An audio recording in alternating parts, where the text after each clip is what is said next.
9 words. That is all it takes to erase a woman's future. Eliza Hartwell stood alone on the depot platform in Silver Creek, Montana territory, 2,500 miles from home with $12 in her pocket and a crumpled piece of paper in her hand. The words on that paper were written in a hand she had never seen before, a hand that had not bothered to form the letters carefully, a hand that had scrawled its verdict the way a man scrawls a note to his butcher or his farrier. Someone whose opinion does not matter enough to merit penmanship. Too plain-spoken, too willful for a proper bride. She read the words once, her hands trembled. She read them a second time. Her jaw locked shut, teeth pressing together hard enough to send a line of pain up through her skull. She read them a third time and the trembling stopped. Something else took its place, something colder, something with edges, anger, clean and bright and useful. The kind of anger that burns away grief the way a brush fire clears dead wood, leaving nothing behind but hard ground and the faint smell of smoke.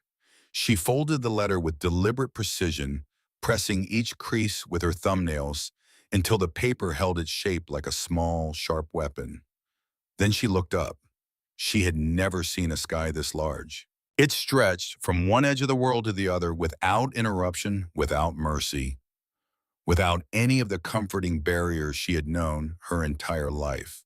No tenement walls, no factory smokestacks, no laundry lines strung between buildings so close together you could reach out your window and touch your neighbor's curtain. Just sky, enormous blue pressing down on the land like a hand pressing on a wound, heavy but not cruel, not kind either, just there. Vast beyond anything her Boston eyes knew how to measure. The depot behind her was a squat wooden building with a tin roof and a sign that read Silver Creek in letters that had once been black and were now the color of old rust.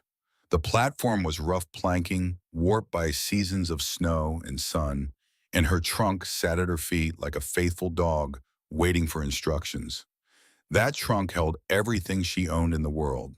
2 dresses, 1 pair of good shoes, her mother's cameo brooch, 3 books she could not bear to leave behind, a sewing kit with needles fine enough for silk and strong enough for canvas, and a photograph of her sister Nell, 14 years old, standing in front of their aunt's boarding house in Boston, with her chin up and her eyes bright and her lungs slowly filling with the thing that was killing her. Nell, the name moved through Eliza like a current. That was why she was here. Not romance, not adventure, not the trembling hope of a new beginning in the Western territories. Arithmetic. The cold, irrefutable arithmetic of a woman who had looked at the numbers and understood that the only asset she had left to trade was herself. Nell's medicine cost $4 a month. Aunt Fletcher's rent cost $6. The garment factory where Eliza had worked since she was 17 paid $11 a week when there was work, which there often was not.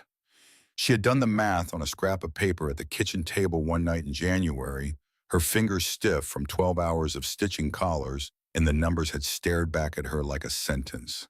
Not enough, never enough. Not enough to keep Nell alive.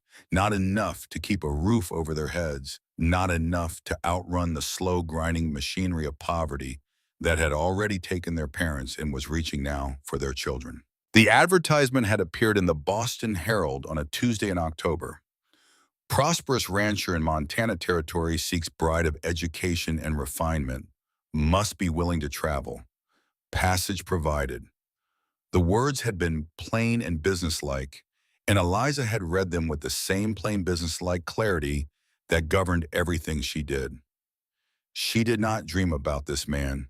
She did not imagine his face or his voice or the life they might build together. She imagined Nell breathing freely. She imagined medicine arriving on time. She imagined a wire transfer to Aunt Fletcher every month, regular as a heartbeat. She wrote to Jasper Crane that same evening. His letters came back prompt and courteous. 6 months of correspondence, 6 months of careful measured words on good stationery. He described his ranch. He described Silver Creek. He described the mountains and the skill and the quality of the air, which he said could cure most ailments if given time.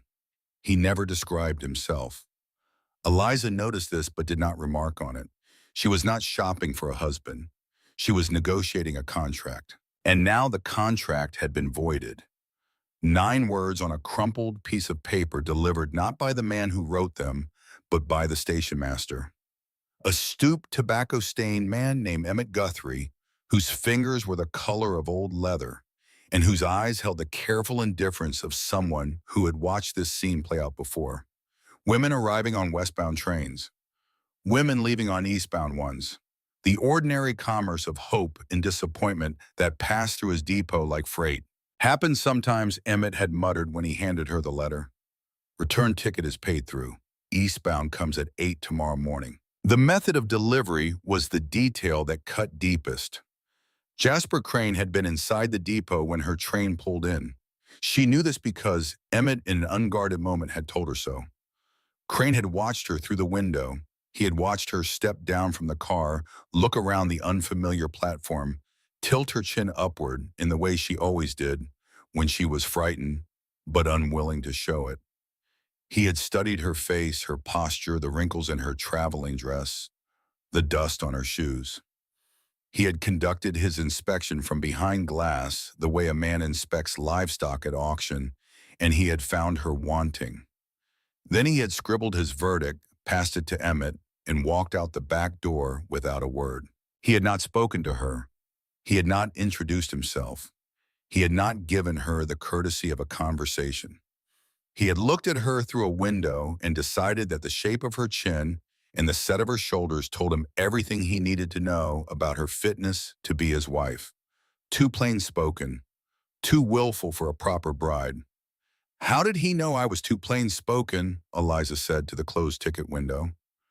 We have never exchanged a single word. Emmett's voice came muffled from inside. Reckon he saw enough. He saw a woman in a wrinkled dress stepping off a train. That is what he saw. No answer. The ticket window stayed shut. Eliza stood on the platform and felt the afternoon sun on the back of her neck and the mountain wind on her face and the vast, indifferent emptiness of a land that did not know her name and did not care whether she lived or died or stood on this platform until the wood rotted beneath her feet. She was 24 years old. She had no family within 2,000 miles. She had $12. She had a return ticket she had not asked for, purchased by a man who considered her a failed transaction. She would not cry. She had made this promise to herself somewhere in Nebraska, watching the endless prairie roll past the train window like a bolt of cloth that never runs out. Whatever happens, you will not cry where anyone can see you. She had kept that promise through 5 days of bad food and sleepless nights, and the growing dread that she was making a terrible mistake. She would keep it now. She could still hear her own voice from the morning she left Boston, standing in the narrow hallway of Aunt Fletcher's boarding house, speaking through the crack in Nell's door because Nell could not bear to open it, could not bear to watch her sister walk away. I will send for you, I swear it. Just hold on a little longer. Nell had not answered, but Eliza had heard her breathing on the other side of the door. That thin, labored, whistling breath that sounded like wind through a cracked window. The sound that kept Eliza awake at night. The sound that had driven her across a continent to stand on this platform with 9 words and $12 and nowhere left to go. Forward was closed. Jasper Crane had made that clear. Backward was impossible. Aunt Fletcher could not carry the weight of a 14-year-old girl's survival, and the garment factory would not hold Eliza's position, and the money for Nell's medicine would run out before the train reached Chicago. She pressed her lips together hard enough to taste blood. She folded Crane's letter one more time, smaller, tighter, until it was the size of a playing card, and she slipped it into the pocket of her dress like a blade she might need later. Then she heard the footsteps. Not one set. 3. And the depot platform shuddered beneath their combined weight as if the boards themselves were bracing for impact. Eliza turned. 3 men stood behind her in a loose triangle, dust on their boots, and afternoon sun catching the sweat on their shoulders. And the sheer physical scale of them took the air from her lungs in a way that had nothing to do with fear and everything to do with simple, involuntary astonishment. The tallest one stood at the front. He was enormous, not heavy, built, the kind of body that comes from years of swinging an axe hauling timber, breaking ground, wrestling livestock into compliance through nothing but stubbornness and superior leverage. He wore a leather vest, dark brown and cracked with age, open over a cotton shirt with the sleeves rolled past his elbows, and his forearms were roped with muscle and mapped with scars. Rope burns, a faded white line across his left forearm that might have been a knife. His hands were the largest she had ever seen on a human being. Calloused, scarred at the knuckles, capable. The hands of a man who had built things from nothing and would build them again if everything he owned burned to the ground tomorrow. His hair was dark brown, pushed back from a sun-weathered face, and his eyes were the color of storm clouds. Not blue, not gray. Something between. Something that shifted depending on the light. The way the sky shifts before a squall. He wore a wide-brimmed hat pushed back on his head, sweat-stained at the band, and his jaw was square and stubbled and set in an expression that suggested he had weighed the world and found it adequate but not impressive. To his left stood a man built from the same bloodline but assembled with a different hand. Slightly shorter, though still well over 6 feet, with chestnut brown hair and eyes the color of good whiskey held up to firelight. Where the first man was granite, this one was heartwood, warm, dense, strong in a way that did not announce itself. He held his hat in one hand, and his posture was looser than his brother's, more open, as if he had decided long ago that the world was worth leaning toward rather than bracing against. His gaze found Eliza's face and stayed there, and she saw in it not curiosity, not pity, but a steady, focused attention. The look of a man who reads a sentence 3 times before he turns the page. To the right stood the youngest. She knew he was the youngest, the way you know which horse in a team is the one that will bolt if the harness breaks. Something in the set of his jaw, something in the way he held his weight forward on the balls of his feet coiled ready. Auburn hair catching copper in the sun, eyes the color of dark honey, a bruise fading on one cheekbone, and his knuckles split and scabbed in a way that suggested the bruise had not been received without reply. He looked at Eliza, looked at the empty platform, looked at the closed ticket window, and looked back at Eliza with an expression that was equal parts assessment and challenge. 3 brothers, 3 mountain men, 3 walls of muscle-scarred tissue in silence standing on a depot platform in Montana territory as if they had been placed there by a hand that knew exactly what it was doing. The tallest one spoke first. "You waiting on someone, ma'am?" His voice was low, unhurried, measured. The kind of voice that does not waste words because it understands that words once spoken cannot be retrieved. Eliza's voice came out steadier than she expected. "It appears I have been left behind." The 3 men exchanged a look. It lasted less than a second, but it carried the weight of an entire conversation.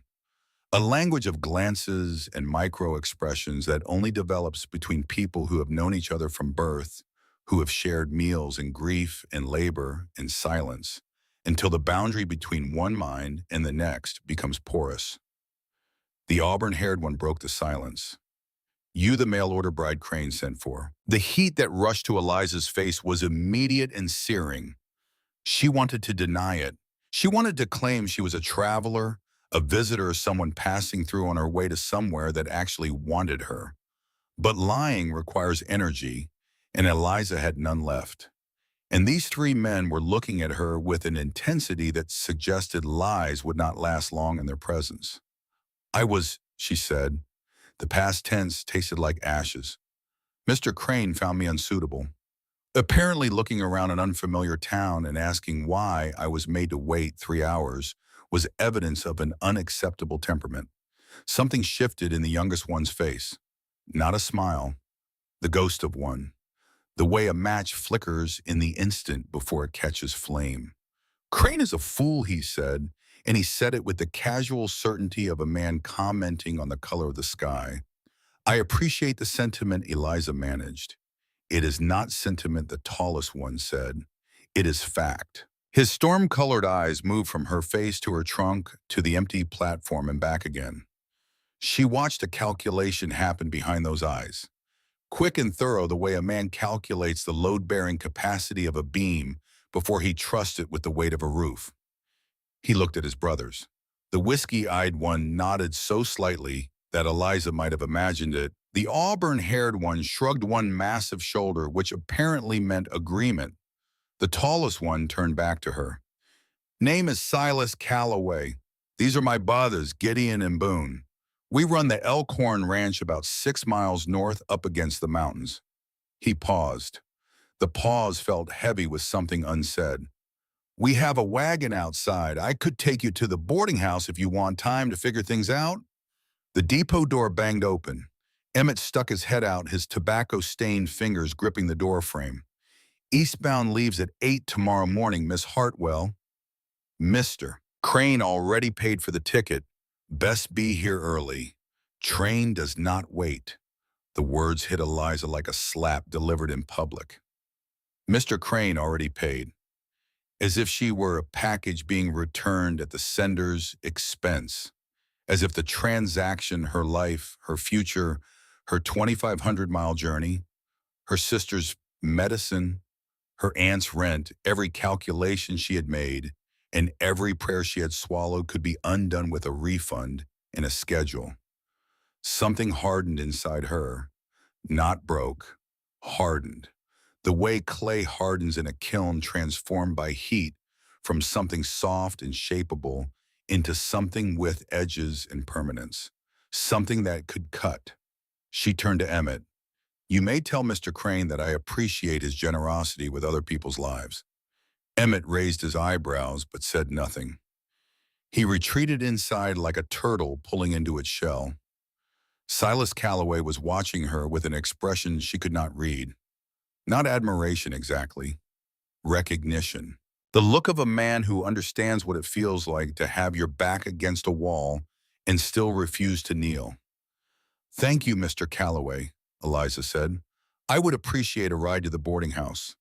Silas nodded. He bent and gripped the handle of her trunk with one hand. Gideon stepped forward and took the other end. Together they lifted it as if it weighed nothing at all, as if everything Eliza owned in the world was light as feathers, light as the promises that had brought her here and the hopes that had just been shattered on this platform like a cup dropped on stone. Boone fell into step beside her, positioning himself between Eliza and the street with an instinct that seemed entirely unconscious.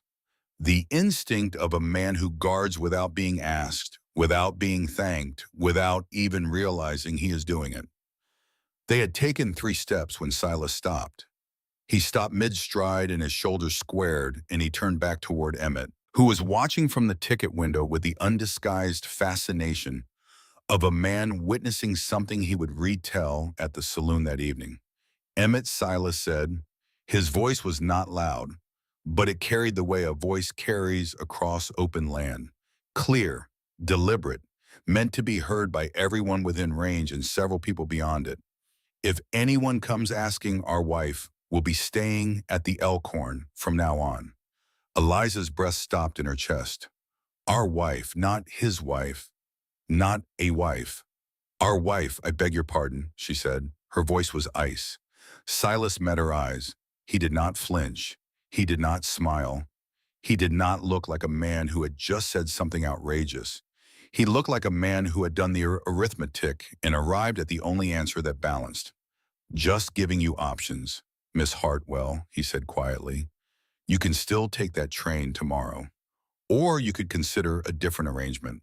Gideon stepped forward. His voice was softer than his elder brother's, but carried the same weight, the same seriousness, the same quality of meaning every word and being prepared to stand behind it until the ground gave way. What Silas means is that we need help at the ranch, a woman's presence, a partner in the household. In exchange, you would have a roof, food protection, and a place to belong. No one would bother you. No one would pressure you. And if you ever wish to leave, we would put you on that train ourselves. Boone from behind her in a voice that crackled with something young and fierce. And we would look you in the eye while we said goodbye. Unlike some people, Eliza's mind raced. Her pulse hammered in her temples. She had been standing on this platform for less than an hour, and already one man had rejected her, and three more were claiming her. The absurdity of it should have made her laugh. Instead, it made her furious. "You do not know me," she said, her voice low and sharp as a blade drawn from a sheath. "We have exchanged fewer than 20 sentences, and you are announcing to the station master that I am your wife. All three of you." Silas answered without hesitation, and his voice held no apology and no doubt. "I know you traveled 2,500 miles on faith. I know you were rejected by a man who did not have the courage to look you in the eye.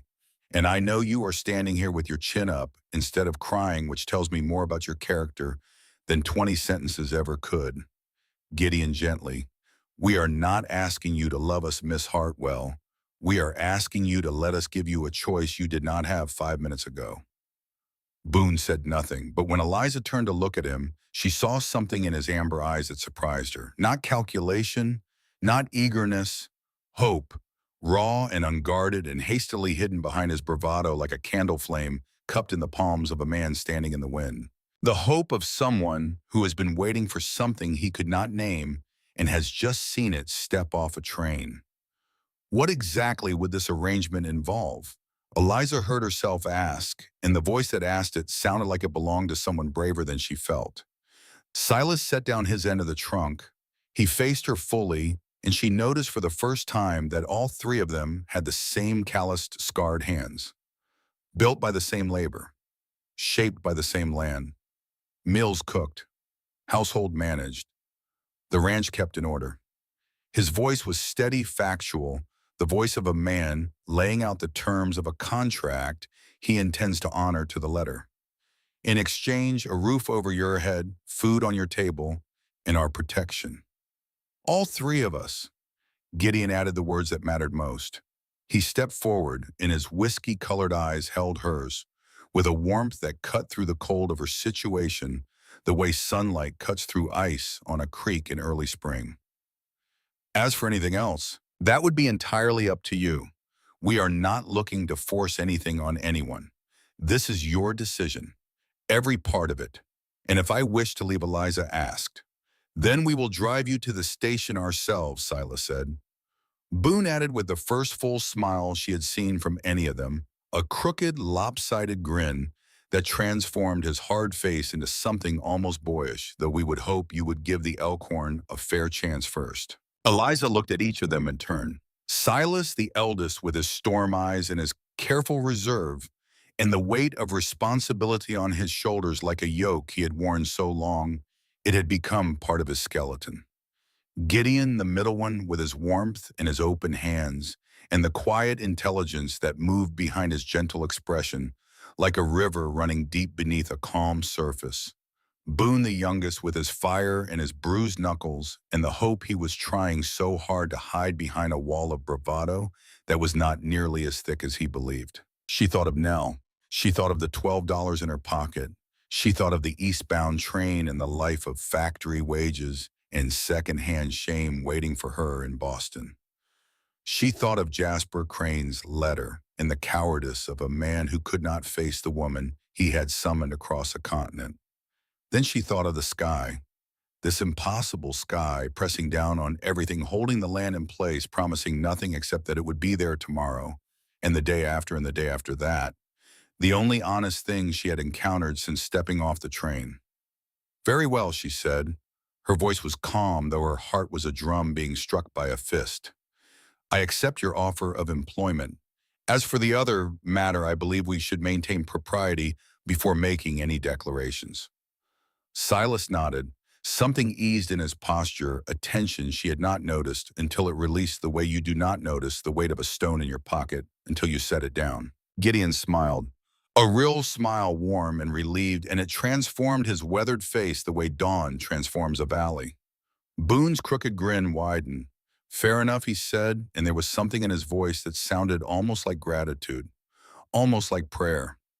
Silas lifted the trunk again. Turn to Emmett. Best let folks know Miss Hartwell has found suitable arrangements. Would not want Crane thinking he can change his mind. Emmett nodded slowly, his eyes moving from Silas to Gideon, to Boone, to Eliza and back again, with the shrewd, unhurried assessment of a man who has watched this town's dramas unfold for 30 years and knows a good one when he sees it. Sure thing, Calloway. I will tell folks your wife arrived safe. Eliza flinched at the word wife but said nothing. There would be time to sort the language later. Right now, she needed to get off this platform before her composure cracked like ice on a pond in March all at once and in every direction. The wagon was sturdy, built for mountain roads, hitched to two bay draft horses that stamped and blew in the afternoon sun. Working horses. Not pretty. Powerful. The kind of animals that pull stumps and haul timber and do not care about the weather because the weather is not their problem. Silas climbed onto the driver's bench and took the reins. Eliza sat beside him, her hands folded in her lap, her spine straight, her face composed into an expression that gave away nothing. Gideon settled into the wagon bed behind them, his long legs stretched across the floor, one hand resting on the trunk as if he had taken personal responsibility for its safety. Boone rode alongside on a sorrel mare, sitting his saddle with the fluid ease of a man who had learned to ride before he learned to spell his own name. They rode in silence for the first mile. The land opened around them like a book being spread flat on a table. Rolling hills covered in sage and dry grass, clusters of cottonwood trees along creek beds, their leaves catching the wind and flashing silver and green. The mountains ahead, growing with every turn of the wheels, their slopes dark with pine, their peaks still holding the last stubborn patches of snow that refused to acknowledge the calendar's claim that winter was over. The air smelled of things Eliza had no names for. Pine resin, warm earth, the mineral tang of distant snow, the green living smell of water running over stone. She breathed it in and felt something shift in her chest, some knot loosening that she had not known was there. "You have questions," Silas said. It was not a question. "I have approximately 100 of them. Start with the ones that matter most. Why? Why me? You could hire a housekeeper from town. You could send away for your own mail-order bride if you wanted one. Why offer this to a woman you found stranded at a train depot?" Silas was quiet for a time. The horses' hooves kept their steady rhythm on the packed earth, and the wheels creaked and the wind moved through the sage on either side of the road, and the mountains waited ahead with the patience of things that have been waiting for 10,000 years and are prepared to wait for 10,000 more. Several reasons, he said finally. First, the practical one. There is a man named Virgil Thorne who runs the bank in Silver Creek. He has been trying to push us off our land for 3 years. He wants the water rights on Bear Creek, which runs through our property. Best water source in the valley.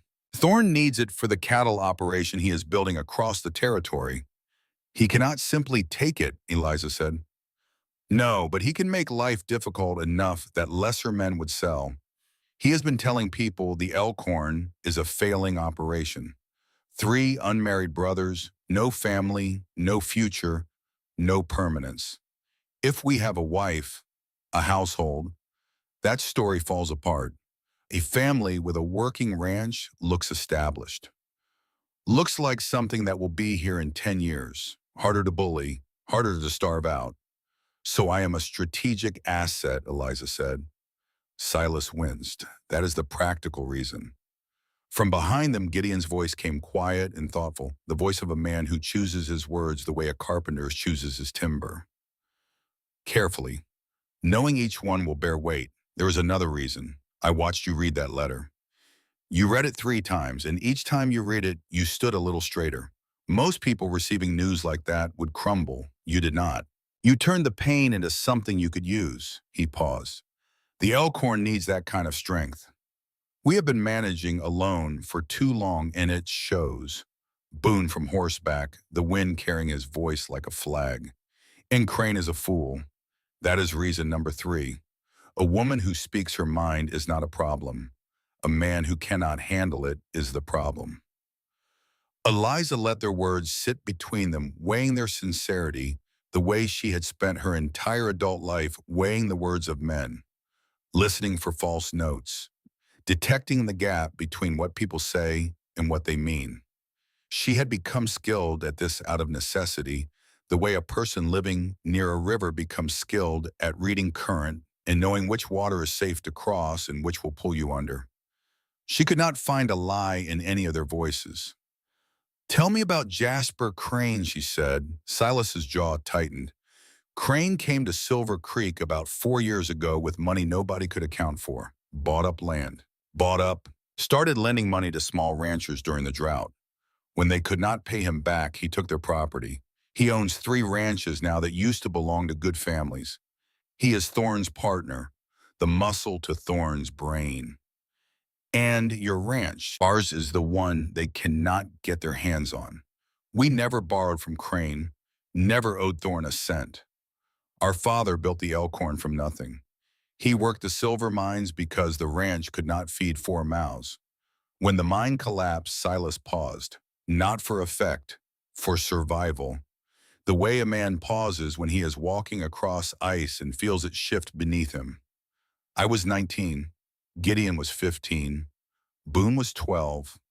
I spent years working as a hired hand, saved every dollar, bought out the remaining shares from the Garrett family when the influenza took their men. We did not come this far to hand it to men like Crane and Thorne. Gideon softly. None of us did. Boone said nothing. But the set of his jaw, the angle of his shoulders, the way his hands held the reins, all of it spoke a language that words could not improve upon.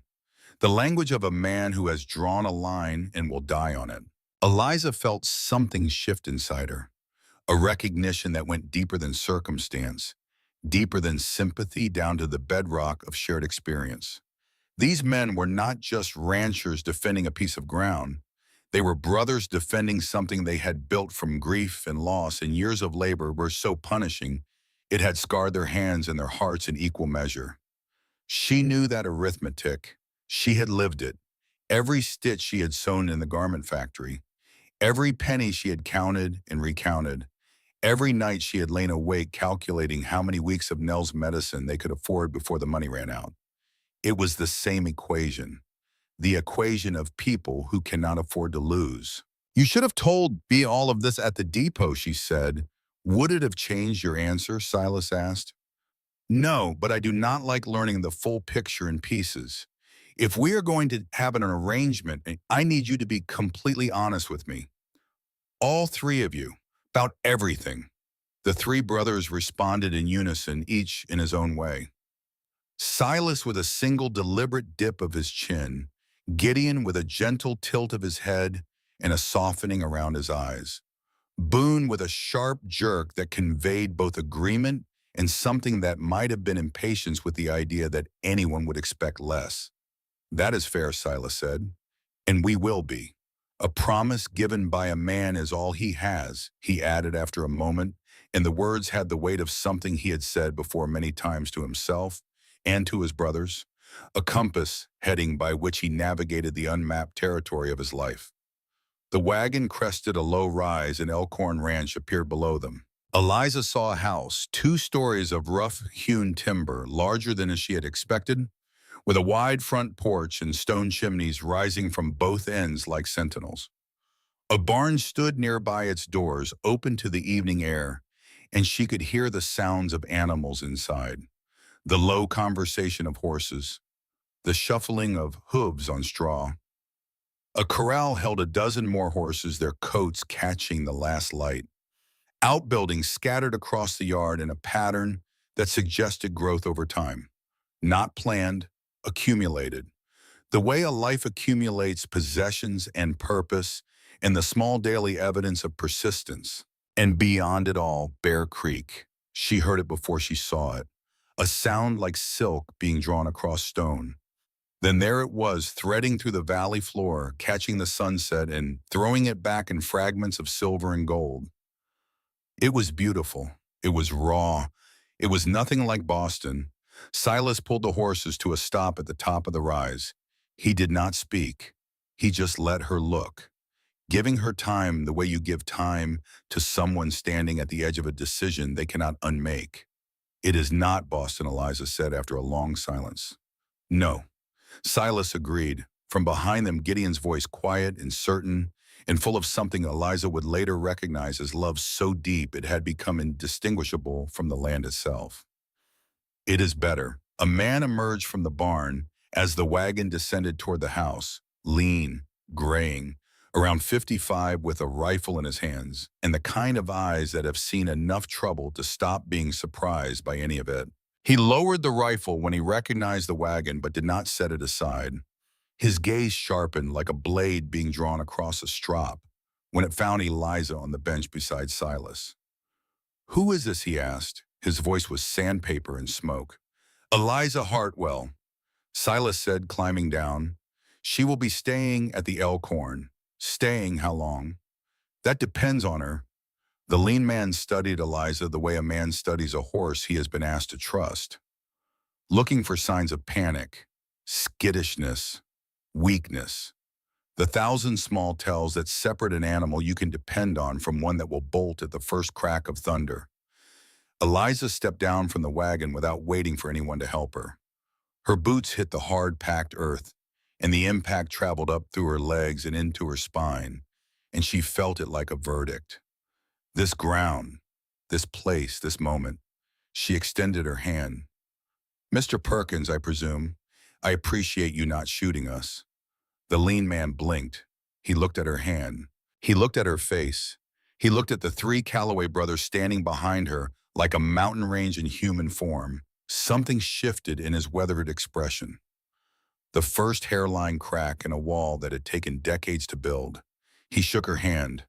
The grip was firm and brief and calloused. "Heck, Perkins," he said, and he almost smiled. "Almost. You the bride Crane sent for the one he sent back," Eliza corrected. "There is a difference." Heck looked at Silas, then at Gideon, then at Boone. A long, loaded silence passed between the four men, the kind of wordless conversation that only develops between people who have survived hard seasons together and know each other's minds the way they know the contours of the land they work. "Kitchen is a wreck," Heck said, finally turning toward the barn. "Just so you know." He was not wrong. The inside of the house hit Eliza like a confession. Dishes stacked in the basin, crusted with food that might once have been identifiable, but had since evolved into something best described as archaeological. A table buried under papers, leather scraps, horseshoe nails, tin cups, and what appeared to be the disassembled components of a bridle.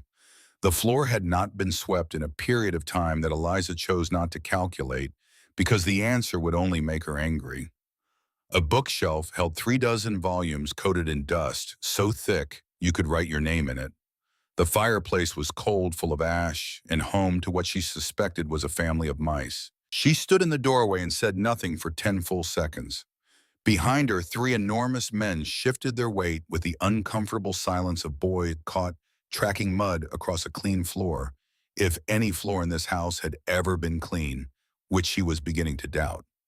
"I did mention we needed a housekeeper," Silas offered. "You mentioned it. You did not prepare me for the scale of the emergency." She turned to face them. All three, standing in a row, the largest men she had ever seen, and not one of them capable of washing a dish. "Where is my room?" Gideon led her down a narrow hallway to a small room at the back of the house. It was half filled with wooden crates, coils of rope, a saddle that needed mending, and what appeared to be the dismantled components of a fence gate leaning against the wall. A narrow bed was pushed against the far side. On the mattress sat a folded quilt, freshly placed, the creases still sharp as if someone had put it there recently, in a hurry, as if he had known somehow that he might be bringing someone home today. "I will clear this tomorrow," Gideon said. "First thing, did you plan this?" Eliza asked sharply. "Going to the depot. Did you know Crane was going to reject me?" "No, ma." Silas went to pick up fencing wire. Emmett told him what happened when he walked in. The rest was decided in about 30 seconds. Gideon's mouth curved just slightly, just enough to transform his serious face into something approaching warmth. Silas makes fast decisions. It is both his greatest strength and his most terrifying quality. Despite everything, despite the dust and the disorder and the sheer improbability of her situation, Eliza almost smiled. Almost. I will take the room, she said, and I will start earning my keep tonight. You do not have to. I know I do not have to. I want to. If I am going to sleep under this roof, I will contribute to it before I close my eyes. She pulled the pins from her bonnet and hung it on a nail by the door. She rolled up her sleeves to the elbows, exposing forearms that were stronger than they looked, toughened by years of pushing fabric through industrial sewing machines for 12 hours at a stretch. Where do you keep your flour? She said. It was not a question. She cooked the first meal with her jaw set and her sleeves rolled, and a focus so complete it transformed the chaos of the kitchen into something orderly by sheer force of will. Beans, salt pork, cornbread from flour she sifted twice to remove the worst of the weevils. There are always weevils. She had said it to no one and everyone, and from the hallway she had heard Boone mutter to Gideon, "Did she just accept weevils as a fact of life?" And Gideon's quiet reply, "I believe she did, and something about that exchange made her feel for the first time since stepping off the train that she was standing on solid ground." The meal was not elegant. It was not meant to be. It was meant to be hot and ready and irrefutable proof that Eliza Hartwell was worth keeping. When the four men came in from the evening chores, three brothers and one old ranch hand, they stopped in the doorway. The table was cleared of debris, wiped clean, and set with plates. The fire was lit, and the room was warm, and the smell of food filled a house that had clearly forgotten what that smell meant. Heck Perkins sat down without a word and ate with the quiet, reverent concentration of a man rediscovering something he had lost and mourned and never expected to find again. Boone ate with the velocity and enthusiasm of a young man who treats food as fuel for the fire that is always burning inside him. Gideon ate slowly, deliberately, savoring each bite as if he wanted to remember it, his whiskey brown eyes moving from the cornbread to the beans to the woman who had produced them from a kitchen that had been a disaster area 2 hours before. Silas ate in silence. His storm gray eyes moved from the clean table to the floor, to the crackling fire, to Eliza's face, and she watched him cataloging each change the way he cataloged everything. Quietly, thoroughly, filing it away for future consideration. "This is the best thing I have eaten in 6 months," Boone announced through a mouthful of cornbread. "Possibly in my entire life." "Do not talk with your mouth full," Eliza said. The words came out automatically, the reflexive correction of a woman who had spent years raising a younger sister, and the moment they left her mouth, she heard them land in the room like a stone dropped into still water. Boone's amber eyes widened. He swallowed. Then the crooked grin broke across his face, wide and delighted, and so completely disarming that Eliza felt something crack inside her chest. Not break. Open. "Yes, ma'am," he said. Heck caught Eliza's eye across the table.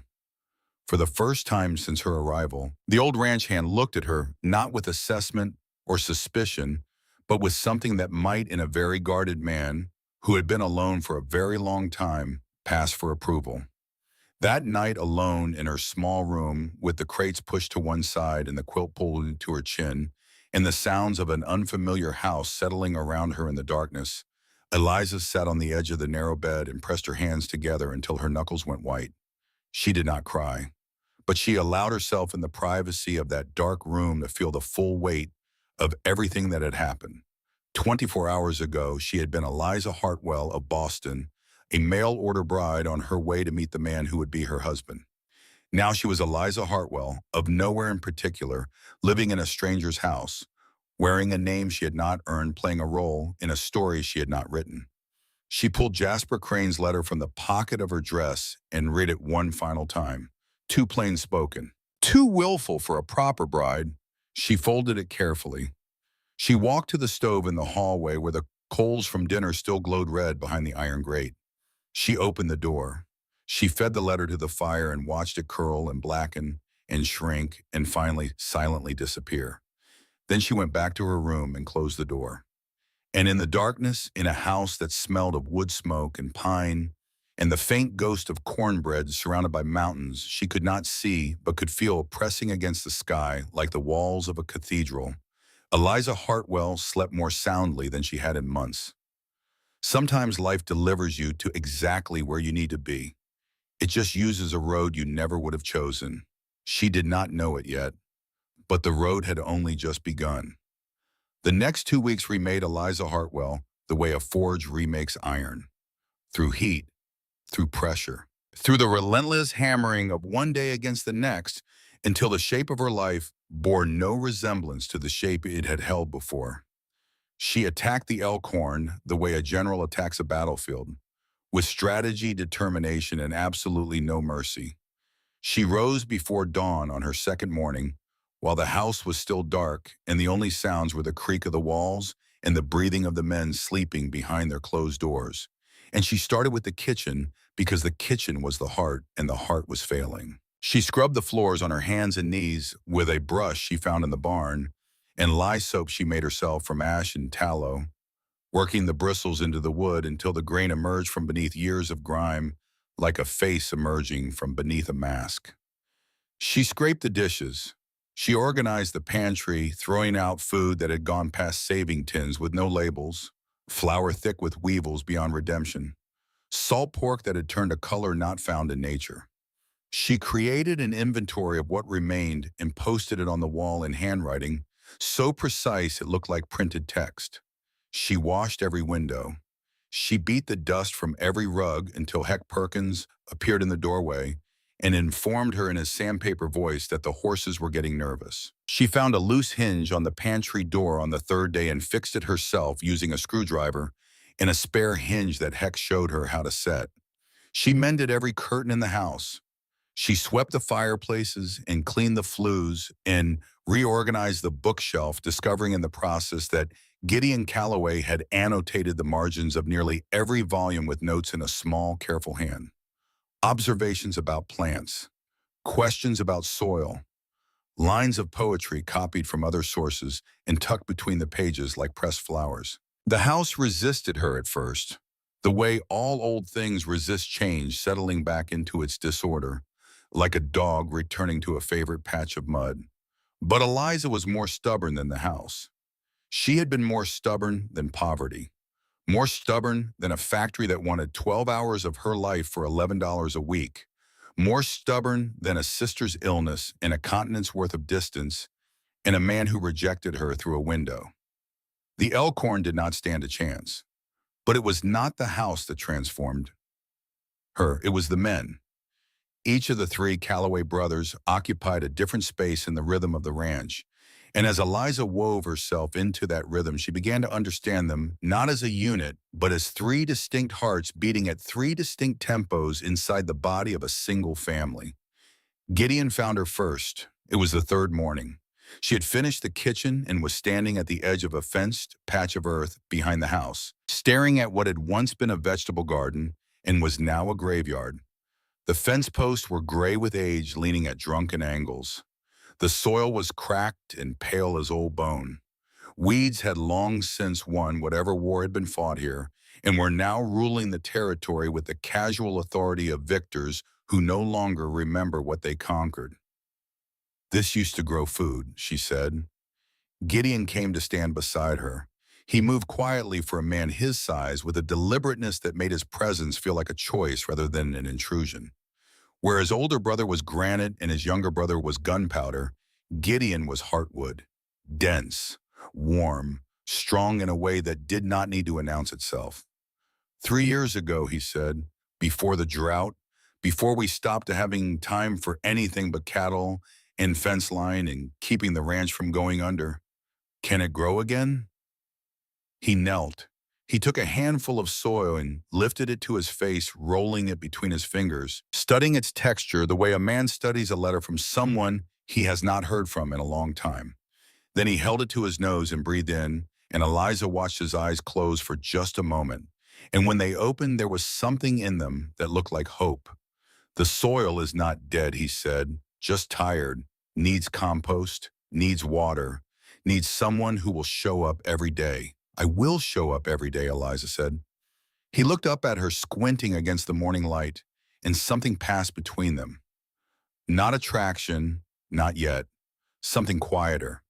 The recognition of two people who understand patience, who know that the things worth having are the things that take time. Then I will teach you, Gideon said. My mother kept a garden when we were boys. She grew herbs, tomatoes, squash. She said the secret was stubbornness. I have that in abundance, Eliza said. Jasper Crane can confirm. Gideon laughed, a short, surprised sound that broke from him like a bird startled from a bush, warm and genuine and so unexpected that they both seemed surprised by it. From that moment, their alliance was sealed. They worked the garden together every morning before the heat became punishing. Gideon knelt in the dirt beside her and taught her to read the soil the way he read his books. Color, texture, what it craved and what it had too much of. He taught her about water, how to direct it where it mattered, how to make every drop count in a land that treated water like gold. Winter always ends, Gideon said one morning, pressing a seedling into the earth with his broad, gentle hands. Soil always remembers how to grow.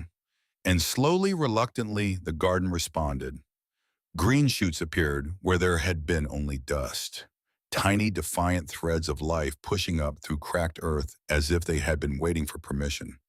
Eliza felt a fierce, irrational pride in every leaf. She understood the metaphor. She did not need anyone to spell it out. It was in those mornings kneeling in the dirt beside Gideon Calloway that Eliza began to understand the middle brother. He was the reader, the thinker, the one who kept the library stocked and knew the name of every bird that nested on their land.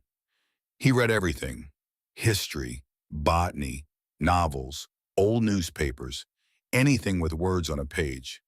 And when Eliza reorganized his bookshelf, arranging the volumes by subject, and discovering a worn copy of Cooper's Leather-Stocking Tales with Gideon's notes in every margin, something shifted between them.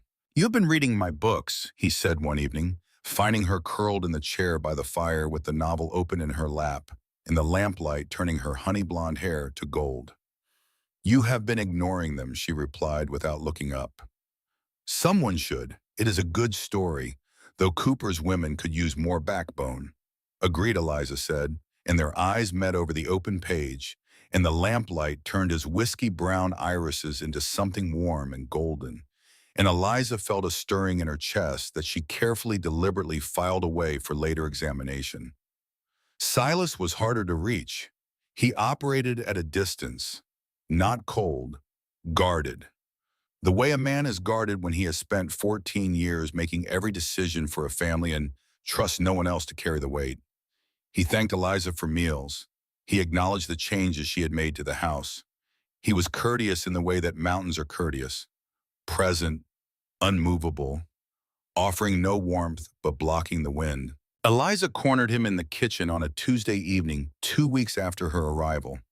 She had been studying the ranch's operations through observation, through conversations with Heck and Gideon, and through careful attention to the papers scattered across Silas's workspace. Supply orders, cattle tallies, weather logs, and a leather-bound ledger that she suspected contained the ranch's financial records. I want to see the book, she said. Silas looked up from the harness he was mending. The storm in his eyes was neither inviting nor forbidding. It was waiting. What books? The financial ledger, the ranch accounts, supply costs, cattle revenue, outstanding debts. All of it. Why? Because I cannot manage a household I do not understand. I am not a decoration, Silas. If I am going to live here and help you keep this ranch, I need to understand the operation. The cattle, the finances, the water rights. She held his gaze without flinching. I did not travel 2,500 miles to be kept in the dark. Silas stared at her for a long moment. The silence stretched between them like a rope being tested for strength. Then slowly he reached beneath the table and drew out the leather ledger. He slid it across the surface toward her. Most women would not ask for that, he said. Most women were not rejected by Jasper Crane for being too plain-spoken. I intend to make that quality an asset rather than a liability. The corner of Silas's mouth moved. Not a smile, the geological precursor to a smile. The first tremor before the ground shifts. It lasted less than a second, but it transformed his face just long enough for Eliza to see the man beneath the granite. She opened the ledger and read it the way she read everything that mattered. 3 times. Thoroughly. Missing nothing. Within an hour, she had identified 3 places where the ranch was bleeding money. A supplier in Cheyenne charging 15% above the market rate for feed. A standing order that had been duplicated for 3 consecutive months, meaning the Elkhorn had been paying double for salt and cornmeal since autumn. And a tax assessment on the property that appeared to have been calculated with numbers that favored Virgil Thorne's bank rather than any honest arithmetic. She presented her findings to Silas at the kitchen table with the ledger open between them, and her finger pointing to each discrepancy with the precision of a surgeon indicating the location of a bullet. Silas sat back in his chair. He looked at the numbers. He looked at her. And Eliza watched an expression cross his face that she would come to know well. Surprise followed by respect, followed by the slow, grudging recognition that he had been outmatched. I married the smartest woman in the territory, he said. The word hung between them. Married, warm and heavy, and entirely unplanned. He cleared his throat. That is, the arrangement. You understand. I understand perfectly, Eliza said. She did not smile, but something in her softened toward Silas Calloway in that moment. The recognition that beneath his granite was a man who had been carrying too much for too long and had just realized, perhaps for the first time, that he did not have to carry it alone. Boone was the easiest to read and the hardest to help. He wore his emotions the way other men wore their hats, constantly, publicly, and with a tilt that suggested he did not particularly care who noticed. Within the first week, Eliza understood 3 things about the youngest Calloway. He would die for his brothers without hesitation. He would fight any man who looked at Eliza sideways. And beneath his fire lay a deep, cold fear that he was the least necessary member of the family. She discovered this on the evening of the fence mending. Boone had been working the south fence line alone for 2 days, repairing damage from a fallen pine, and he came in after dark with his hands torn raw from barbed wire. The bandage he had wrapped around his right palm was a masterwork of incompetence, already soaked through and coming loose at every edge. Silas said nothing about it. The work had needed doing. Gideon offered to clean the cuts. Boone waved him off with a grunt that tried to sound tough and came out exhausted. Eliza waited until the others had gone to bed. She filled a basin with warm water, set it on the kitchen table, and sat down across from where Boone was nursing his last cup of coffee. Give me your hands. They are fine. They are bleeding through a bandage you wrapped with the skill of a blindfolded child. Give me your hands. Boone looked at her. For a moment, his amber eyes, so like Silas's in intensity and so different in everything they held, showed something unguarded, something young, something that had nothing to do with fire and everything to do with the ashes that fire leaves behind. He extended his hands across the table, palms up. Eliza took them. She cleaned the cuts carefully, gently, with a practiced touch that came from years of mending fabric and occasionally mending the fingers that pushed it through the machines. She wrapped them properly. And without looking up, she said the words that would change her relationship with Boone Calloway forever. You do not have to prove yourself to them, Boone. They already know your worth. The silence that followed was so complete, she could hear the fire crackling in the other room and the wind pressing against the walls outside and the beating of her own heart. Sometimes I am not so sure about that. His voice was rough in a way that had nothing to do with dust or coffee. It was the voice of a boy who had lost his father at 12 years old and spent 13 years trying to fill shoes that were never meant for a child's feet. Eliza looked up and met his eyes. Then let me be sure for you until you can be sure for yourself. Boone's jaw worked. He pulled his hands back gently and stood. At the doorway, he stopped without turning around. "You are nothing like what Crane described in those letters," he said. "You are better." He described a woman he could manage. "You are a woman who cannot be managed." He paused. "That is not an insult." I did not take it as one. He walked out into the dark, and Eliza sat alone at the table with the basin of reddened water and the understanding that she had just seen inside Boone Calloway's chest. And what she found there was not fire but fear. The fear of the youngest. The fear of the expendable one.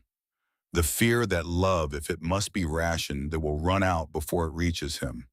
She would not let that happen. 3 weeks after her arrival, the Callaways took Eliza to town. They rode into Silver Creek on the wagon, Eliza in her navy blue dress pressed and mended and brushed until it looked almost new.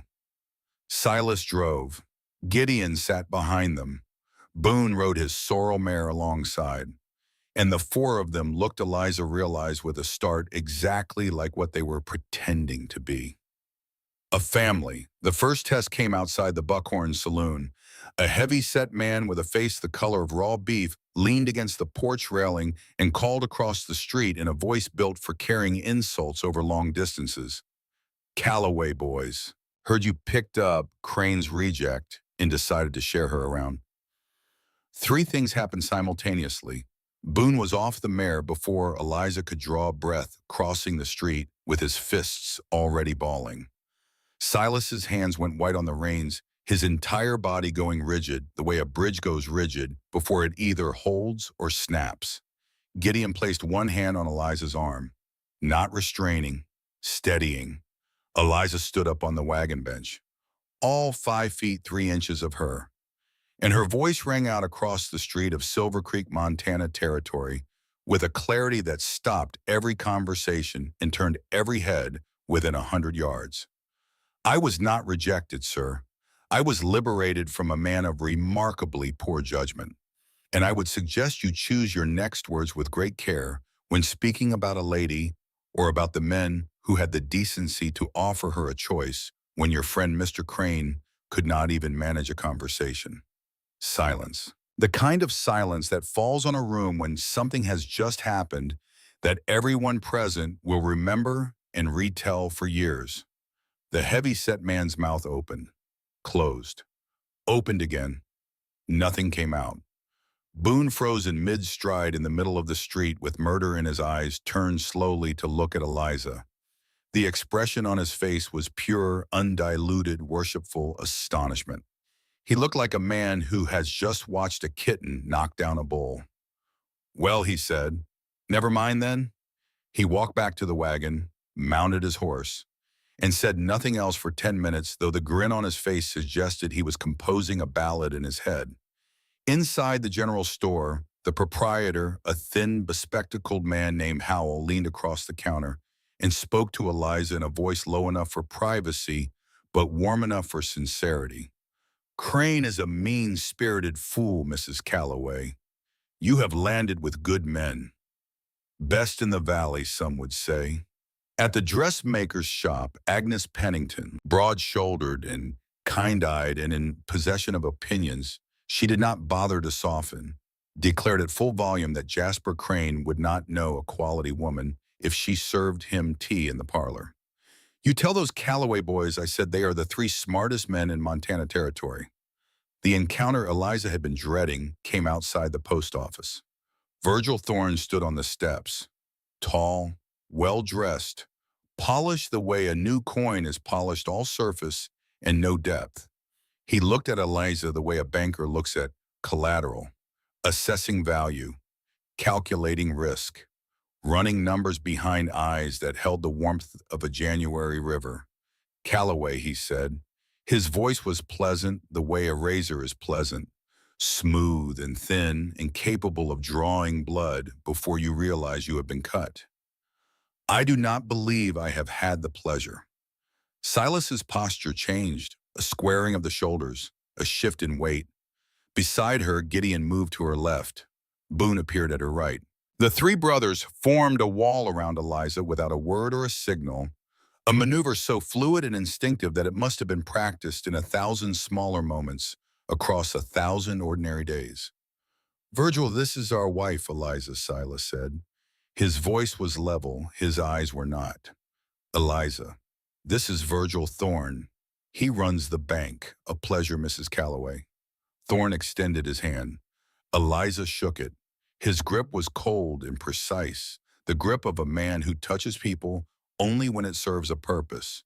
I had no idea that Callaways were in the market for a wife, Thorne said.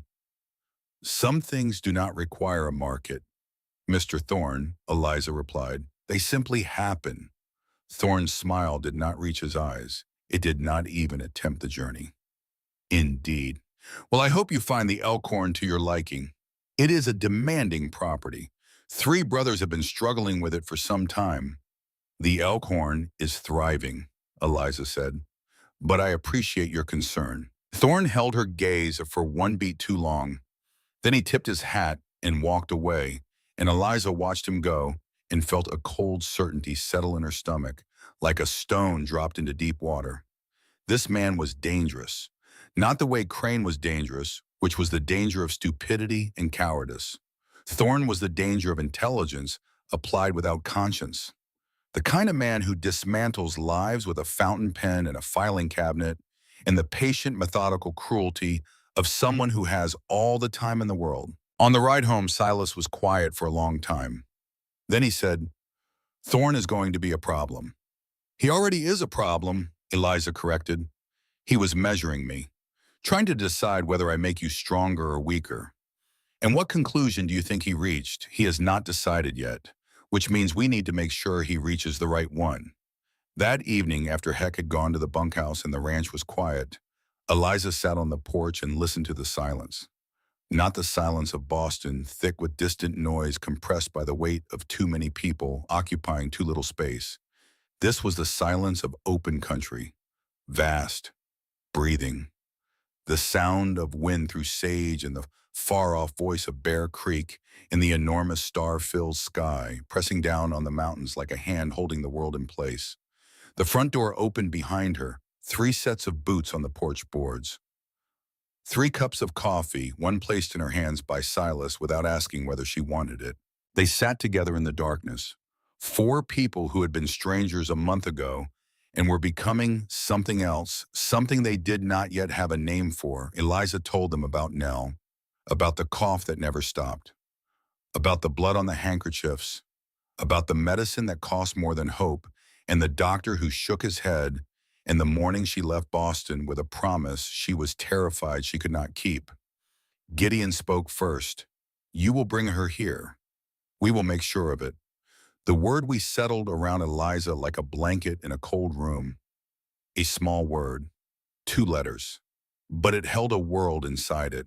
Silas, after a silence so long she thought he would not speak at all.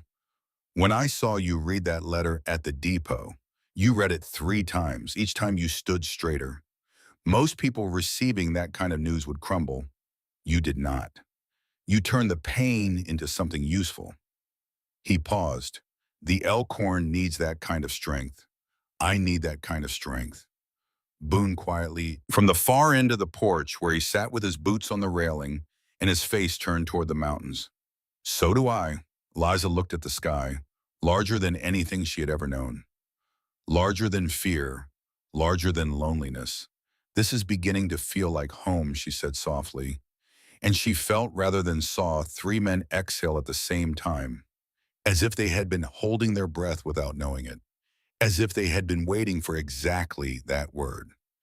By the end of that 3rd week, Eliza could not sleep. She had not slept properly since the evening on the porch, since the coffee in the dark, and the word home hanging in the night air, and the terrifying realization that what she felt for these 3 men was not gratitude or obligation or the careful warmth of an arrangement being honored. It was something deeper, something with roots, a different kind of bond with each of them. Gideon's quiet wisdom, Silas's unbreakable steadiness, Boone's fierce, fragile loyalty, and the dawning understanding that she was not choosing between them. She was growing to need all 3. She walked the fence line at first light, trying to exhaust the restlessness out of her body, and that was when she heard the sound. Low, desperate, fading. The bleating of an animal too young and too weak to make any sound at all, and yet making it anyway because that is what living things do when they are dying. They call out. The mother cow lay on her side in the grass already gone. The calf, small and slick and barely hours old, struggled beside her. Its legs folded every time it tried to stand. Its cry was getting weaker. Eliza ran. She did not think about her dress. She did not think about the mud. She dropped to her knees and gathered the calf against her chest and felt the frantic, failing heartbeat through its ribs. The animal was cold, too cold for anything still alive. "Hold on," she whispered. "Just hold on." She carried it to the barn. It weighed almost nothing, and that lightness terrified her more than its silence. Gideon found her 20 minutes later, sitting in the hay with the calf in her lap, trying to drip warm milk into its mouth from a soaked rag. "The mother is gone," she said without looking up. "This one is barely hanging on. It will not take the rag." Gideon knelt beside her and examined the calf with quick, practiced hands. Gums, breathing, the temperature of its ears. His face told Eliza everything his words did not. "It might not make it," he said quietly. "Then we will give it every chance." Her voice was fierce, fiercer than the situation warranted, and they both knew this was not about a calf. This was about Nell, about the years Eliza had spent watching her sister fight for every breath in a room that smelled of medicine and damp walls. About every time someone had told her, sometimes children die, and she had refused, absolutely refused to accept those words as anything other than a challenge. "Get me a bottle," she said. "A real one, not a rag. And heat the milk. Body temperature, not warm." Gideon did not argue. He went to the house. He came back with the bottle. Eliza positioned the calf's head with a gentleness that belied the steel in her jaw and pressed the nipple against its lips. 5 minutes. The calf would not latch. Eliza tried again, adjusted the angle, squeezed one drop of milk onto the calf's tongue. The calf's mouth twitched. Another drop. The tongue moved, weak, uncertain, but moving. One more squeeze. And this time the calf latched on and began to drink. Slowly at first, then with growing urgency, its small body pressing against Eliza as if she were the only solid thing left in its world. Eliza let out a breath she felt she had been holding for years. Gideon sat back on his heels. His whiskey eyes were bright in the dim barn light. "Stronger together," he said softly, almost to himself. But Eliza heard it, and she remembered. "What will you name it?" he asked. "Hope," she said, "because that is what it took." And Gideon looked at her with an expression she did not see because she was watching the calf and not his face. An expression of a man who has just realized something that changes everything, and is both terrified and grateful. The crisis came without warning, the way all real crises come. Tom Colton rode into the Elkhorn at a gallop on a Tuesday morning, his horse lathered white with sweat, his barrel chest heaving, his face the color of sunburn and fury. Callaway. "Rustlers hit my south herd last night. Took 30 head. Tracks lead toward the pass. I need riders." Silas and Boone were saddled in 5 minutes flat. Eliza watched them move with the coordinated efficiency of men who had prepared for this their entire lives. Rifles checked, ammunition pocketed, heavy coats thrown across saddles. Silas spoke to Gideon in the yard, and the exchange was brief and absolute. "Someone stays with Eliza in the ranch. That is not a request." Gideon's jaw tightened, but he nodded. The middle brother understood. Of the three, he was the one whose judgment Silas trusted most in his absence, the one who would keep the ranch running and Eliza safe without needing to be told how. They were gone in a cloud of dust. Silas and Boone and Colton and his men riding hard toward the mountains, and the sound of their hooves faded into the morning air and left a silence that pressed against Eliza's chest like a hand. 3 days, they were gone for 3 days. 3 days during which Eliza discovered what it meant to wait for men you have come to care about. She fed the livestock. She hauled water from Bear Creek. She kept the garden alive. She sat up each night on the porch with a rifle across her knees, the rifle Gideon had taught her to hold in her first week at the Elkhorn. Stock against the shoulder. Finger outside the trigger guard until you are ready to shoot. Breathe, aim, squeeze. Do not pull. Gideon sat with her through the long, dark hours.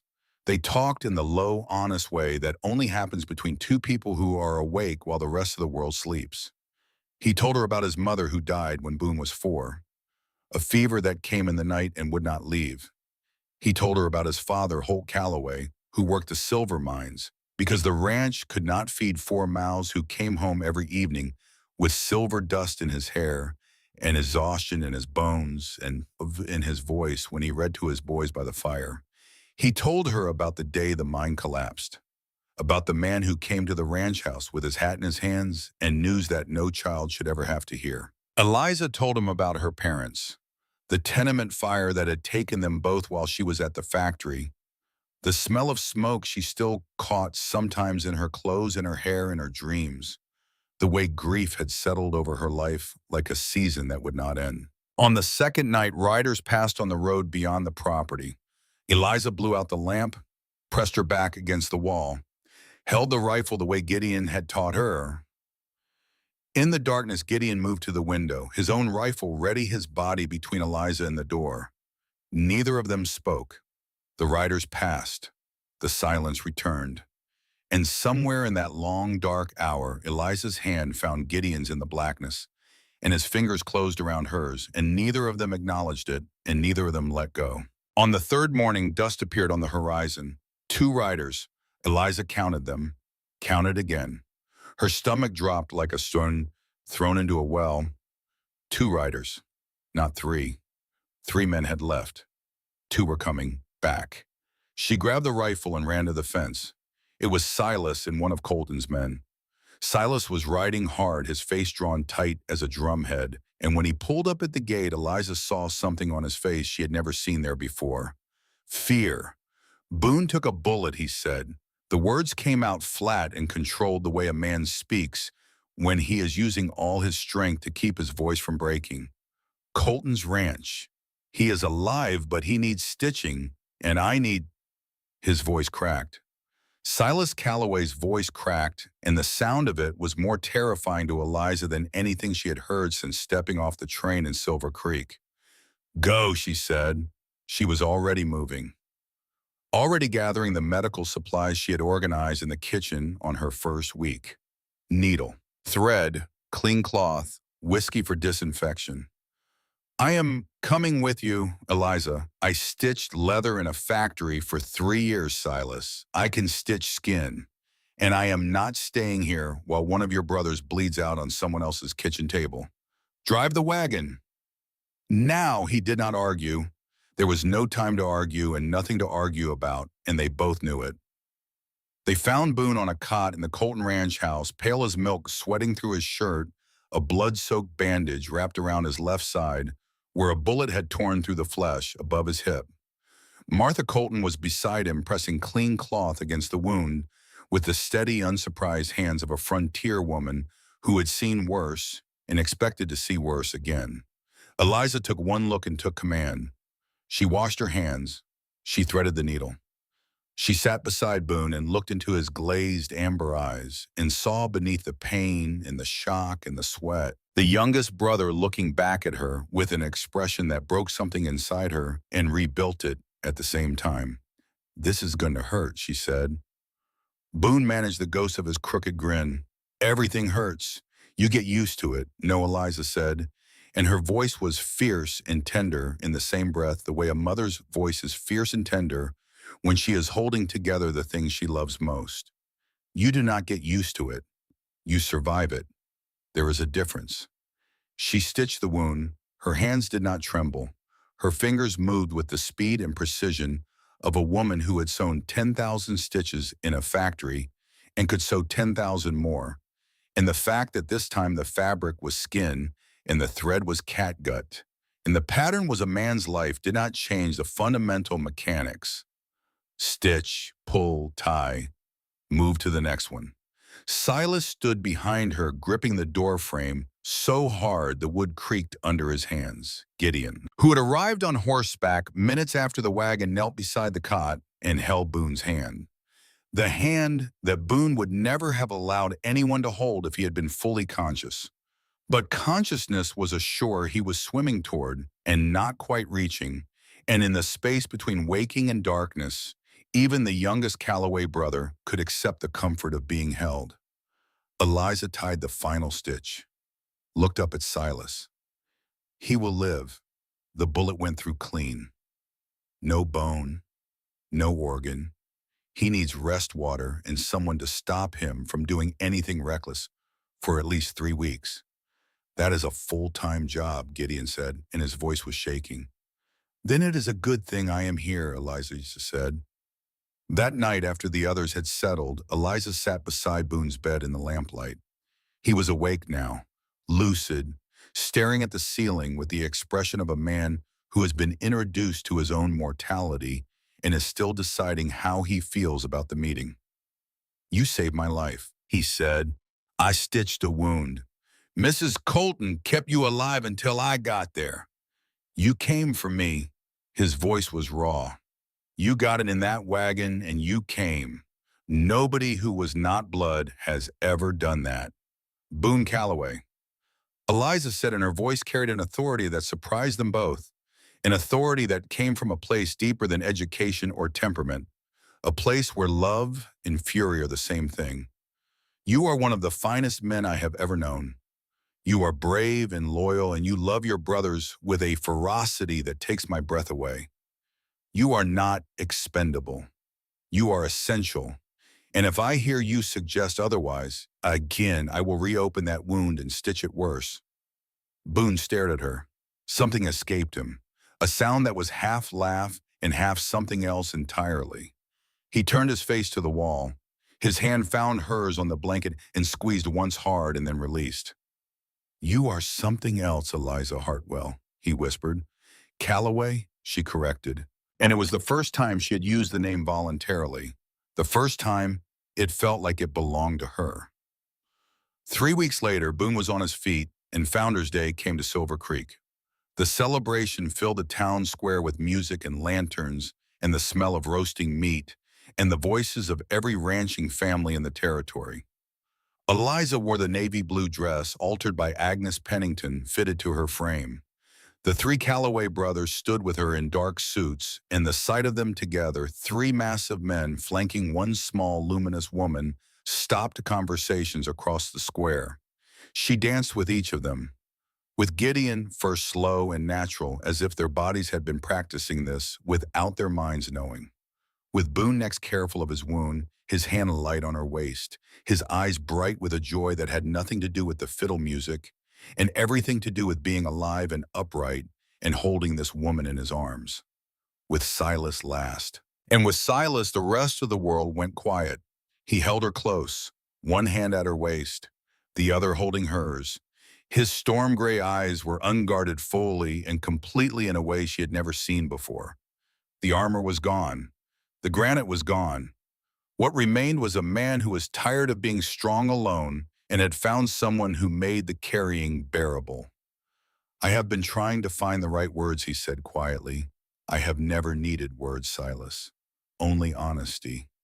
Then honestly, Eliza. He drew her closer, and she could feel his heartbeat through his shirt, strong and steady as the mountains that surrounded them. I want you to stay, not as our housekeeper, not as part of an arrangement, as our wife, truly. Before she could answer, a shout split the air like an axe through wood. Jasper Crane was shoving through the crowd. Drunk, furious, his expensive coat rumpled, his face flushed with whiskey, and wounded pride, his finger pointed at Eliza like the barrel of a gun. There she is. The woman who was supposed to be my wife, stolen by the Calloways before she even had the decency to leave town. The crowd went silent. Every head turned.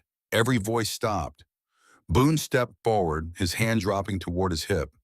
Gideon moved to flank. Silas positioned himself between Crane and Eliza, And when he spoke, his voice was quiet in a way that was more dangerous than any shout Crane could produce. You rejected her, Crane. Left her stranded at the depot without a word to her face. What happened after that is none of your concern. Crane staggered closer. I came back for her. The next morning she was already gone, already living with you like some kind of— Choose your next word very carefully, Silas said. But it was Eliza who stepped forward, not behind Silas, beside him, beside all three of them. Mr. Crane, her voice rang across the silent gathering like a bell struck once and left to resonate. You paid for a train ticket. That is not the same as owning a person. You decided I was too plain-spoken without speaking a single word to me.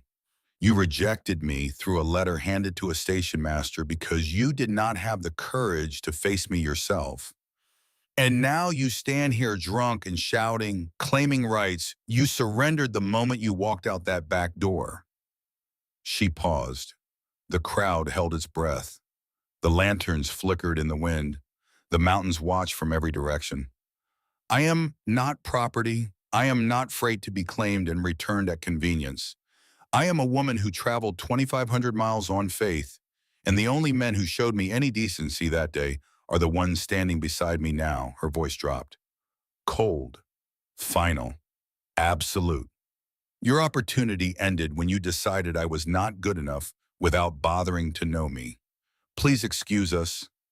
Then she turned to Silas. The fury drained from her face, replaced by something luminous and unguarded. I believe you promised me another dance, Mr. Calloway. Silas offered his arm. The smile that broke across his face was unlike anything Eliza had ever seen from him. Open, undefended, blazing with a pain he had spent weeks learning to contain and could no longer hold. On the dance floor, with the music starting again and the crowd slowly returning to life around them, and Jasper Crane standing alone in a circle of silence and judgment, Eliza leaned close to Silas and whispered the words she had been carrying since the night on the porch. Yes, his hand tightened on hers. Yes, I will stay.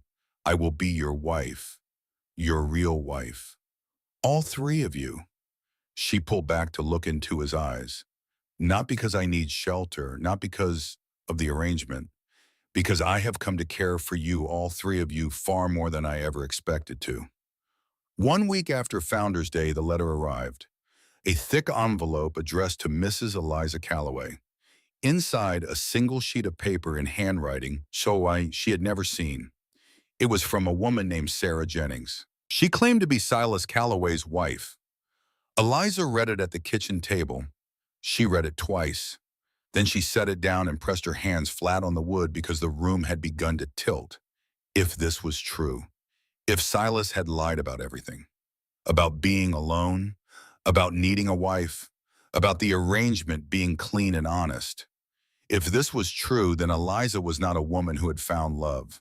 She was a fool who had been deceived twice. She did not crumble. She did not cry. She placed the letter on the table, sat down, and waited for Silas to come in from the pasture.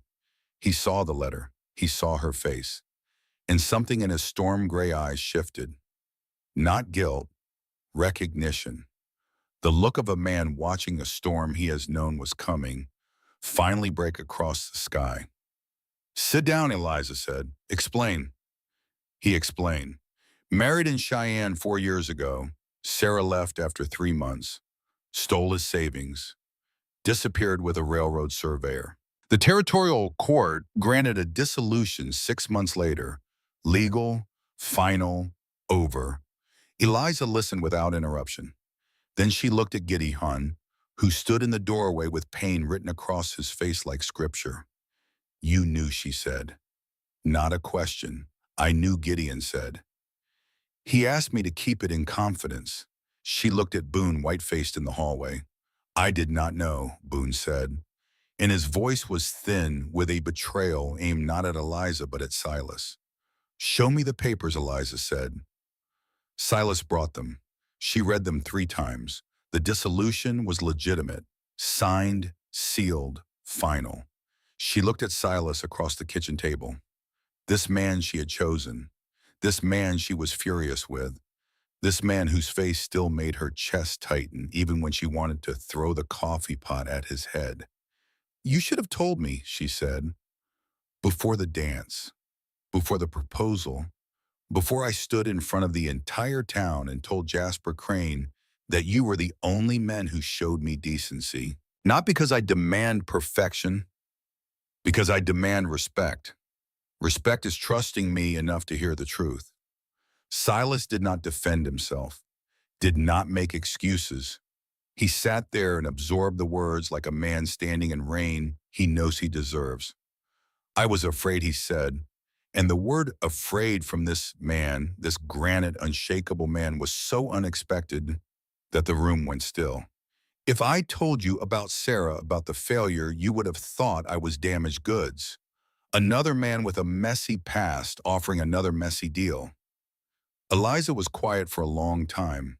She could feel Boone's anger vibrating in the hallway like a wire about to snap. She could feel Gideon's anguish radiating from the doorway. She could feel the fragile, beautiful trust she had built with these three men over weeks of meals and gardens and midnight conversations, and stitched wounds straining under a weight it had not been designed to bear. She picked up a pen. She wrote one line at the bottom of the letter to Sarah Jennings, in her own hand, firm and clear. "Mrs. Jennings, I have reviewed the dissolution papers personally. Your claim has no merit.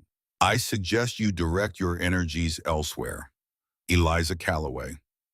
She signed it with a name she had not yet legally earned but fully intended to claim. Then she looked at Silas. "Write your response tonight. I will post it in the morning." And she stood and walked to the door and stopped and said without turning around, "A promise given by a man is all he has, Silas. You told me that on the first day. Now keep it. No more secrets. Not ever again." She walked out, and the healing began. Slowly, unevenly, painfully. It took Boone shouting at Silas in the barn and Silas standing silent and taking it because he knew he had earned every word. It took Gideon sitting on the porch steps with his head in his hands, caught between loyalty to his brother and honesty to the woman he loved. It took Eliza pulling weeds in the garden at dawn with a fury that had nothing to do with weeds and everything to do with the terror of almost losing something she had not known she needed until it was nearly taken from her. But she did not leave. She did not board the eastbound train. She stayed, and her staying was not weakness or desperation or the absence of options. It was a choice, the hardest kind of choice. The choice to remain with imperfect people in an imperfect place because the love growing there, messy and bruised and honest, was more real than anything perfect she had ever been promised. And that choice, more than any vow or ceremony or declaration, was the foundation on which everything that followed would be built. The wedding took place on a Tuesday in late June in the small white church at the center of Silver Creek, Montana Territory, and it was nothing like any wedding Eliza Hartwell had ever imagined. There was no cathedral, no organ piping through vaulted stone, no pews filled with distant relatives adjusting their collars and checking their watches. There was instead a room made of rough pine planking and hand-cut windows, filled with morning light and wildflowers, and the faces of people who had known the Calloway brothers long enough to trust them and had known Eliza Hartwell just long enough to love her. The legal marriage was to Silas because the territory required a single name on the certificate, and Silas was the eldest, and the law did not have vocabulary for what these four people were building. But the vows belonged to all of them. This was Eliza's condition, stated plainly to the three brothers and to Reverend Marsh, who listened with the careful neutrality of a man who had served on the frontier long enough to understand that God's plans do not always conform to the shapes that society expects. Eliza walked into the church with wildflowers braided into her honey blonde hair and the navy blue silk dress that had now witnessed both the worst and best moments of her life. She had pressed it that morning with an iron heated on the stove, and the fabric held its shape the way she held hers. Through heat, through pressure, through the refusal to wrinkle, Heck Perkins stood as witness. He wore a clean shirt that Eliza had pressed for him, and his boots were polished to a shine that must have taken him the better part of an hour. When she had told him she wanted him standing beside them, his weathered face had done something she had never seen. It crumpled, just for a fraction of a second, like a dam that holds back a river, and for one instant lets a trickle through before sealing itself again. Then he pulled himself together and nodded. "It would be my honor, ma'am," he had said, and his voice had been rough as an unpaved road. Agnes Pennington and Martha Colton sat in the front pew. Tom Colton was beside his wife, his wounded leg propped on a cushion, his arm around her shoulders in the easy, unconscious way of a man who has held the same woman for 20 years and intends to hold her for 20 more.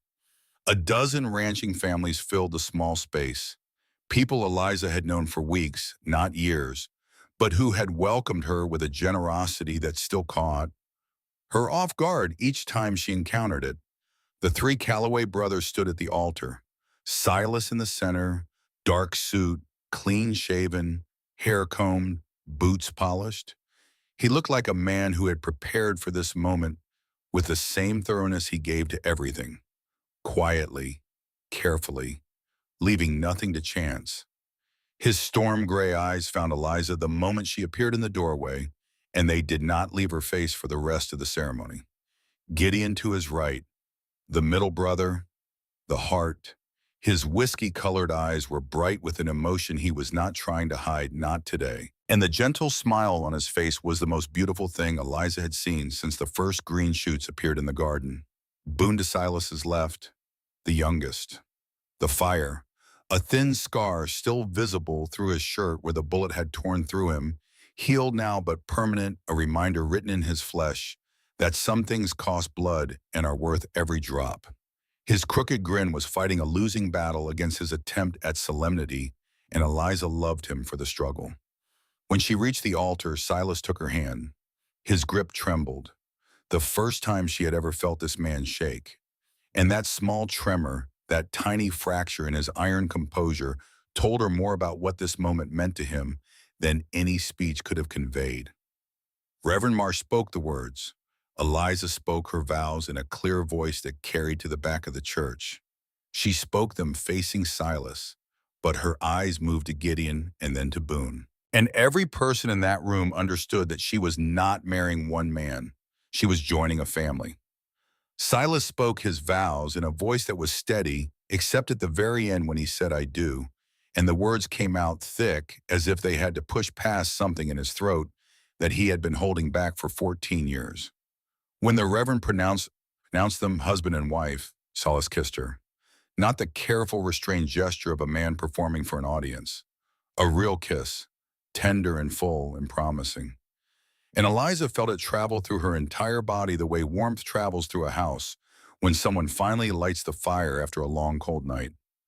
As they turned to face the small gathering, Gideon took her left hand and Boone took her right, and the four of them stood together in the light of the church windows, and there was nothing false about it. It was simply the truth made visible. Eliza's eyes swept the church. She stopped. Jasper Crane stood at the back near the door. Their eyes met across the length of the aisle. His expression was not angry, not drunk. It was something worse. Regret. The deep, quiet, irreversible regret of a man who finally understands what he discarded and knows with absolute certainty that he will never get it back. Eliza held his gaze for exactly 1 second. She did not nod. She did not smile. She turned back to her husband's, placed her hand on Silas's arm, and spoke 2 words. "Take me home." Behind them, the church door opened and closed. Crane was gone. That evening in the house that was now fully hers, Eliza stood in the kitchen and looked at the table where she had served her first meal, and the floor she had scrubbed on her hands and knees, and the bookshelf she had organized, and the windows she had washed until they let in the light, the way windows are supposed to. She looked at Heck Perkins eating pie that Agnes Pennington had baked his weathered face softer than she had ever seen it. She looked at the 3 men who had found her stranded on a depot platform with $12 and a crumpled letter, and seen not a rejected bride but a woman worth choosing. Home, she thought. This is what the word means. Not walls and a roof, people. The right people, people who know your edges and want you because of them. The bedroom door closed softly behind them that night. When morning came golden and warm through the window, everything had changed between them, and the new day broke over the Elkhorn like a promise that had finally, after a very long journey, arrived at the address where it was meant to be delivered. The months that followed wove Eliza into the fabric of the Elkhorn and Silver Creek until the seam between her life before and her life now became invisible, the way a mended fence becomes invisible once the wood has weathered to the same color as the posts on either side. The garden flourished. Tomatoes ripened, heavy on the vine, their skins tight and warm from the sun. Squash grew in great sprawling tangles that Gideon had to redirect with stakes and string. Herbs filled the kitchen with fragrance when Eliza crushed them between her fingers. Rosemary and sage and thyme, and the smell became the smell of the elkhorn itself, mingling with the wood smoke and the pine resin and the clean mineral scent of Bear Creek until you could not separate one from the others. The herd grew. Silas hired two new hands, young brothers from Idaho named Jack and Owen Fletcher, who worked hard and ate harder and treated Eliza with the shy, clumsy respect of young men who had been raised by a good mother and still remembered her lessons. Heck Perkins became foreman on the evening Silas announced it over supper. The old ranch hand went very still. He set down his fork. He looked at the table. He stood and walked out to the barn without a word, and Eliza found him 20 minutes later, sitting on a hay bale in the dim light with his eyes red. My wife would have been proud, he said. She always told me I was meant for more than hired work. I wish she could have seen this. Eliza sat beside him. She would be proud of the man, Heck. Not just the title. He patted her hand once, quick, rough, the way men of his generation show affection when the words for it do not come when the feeling is too large for the mouth that holds it. And that single gesture said everything that needed saying.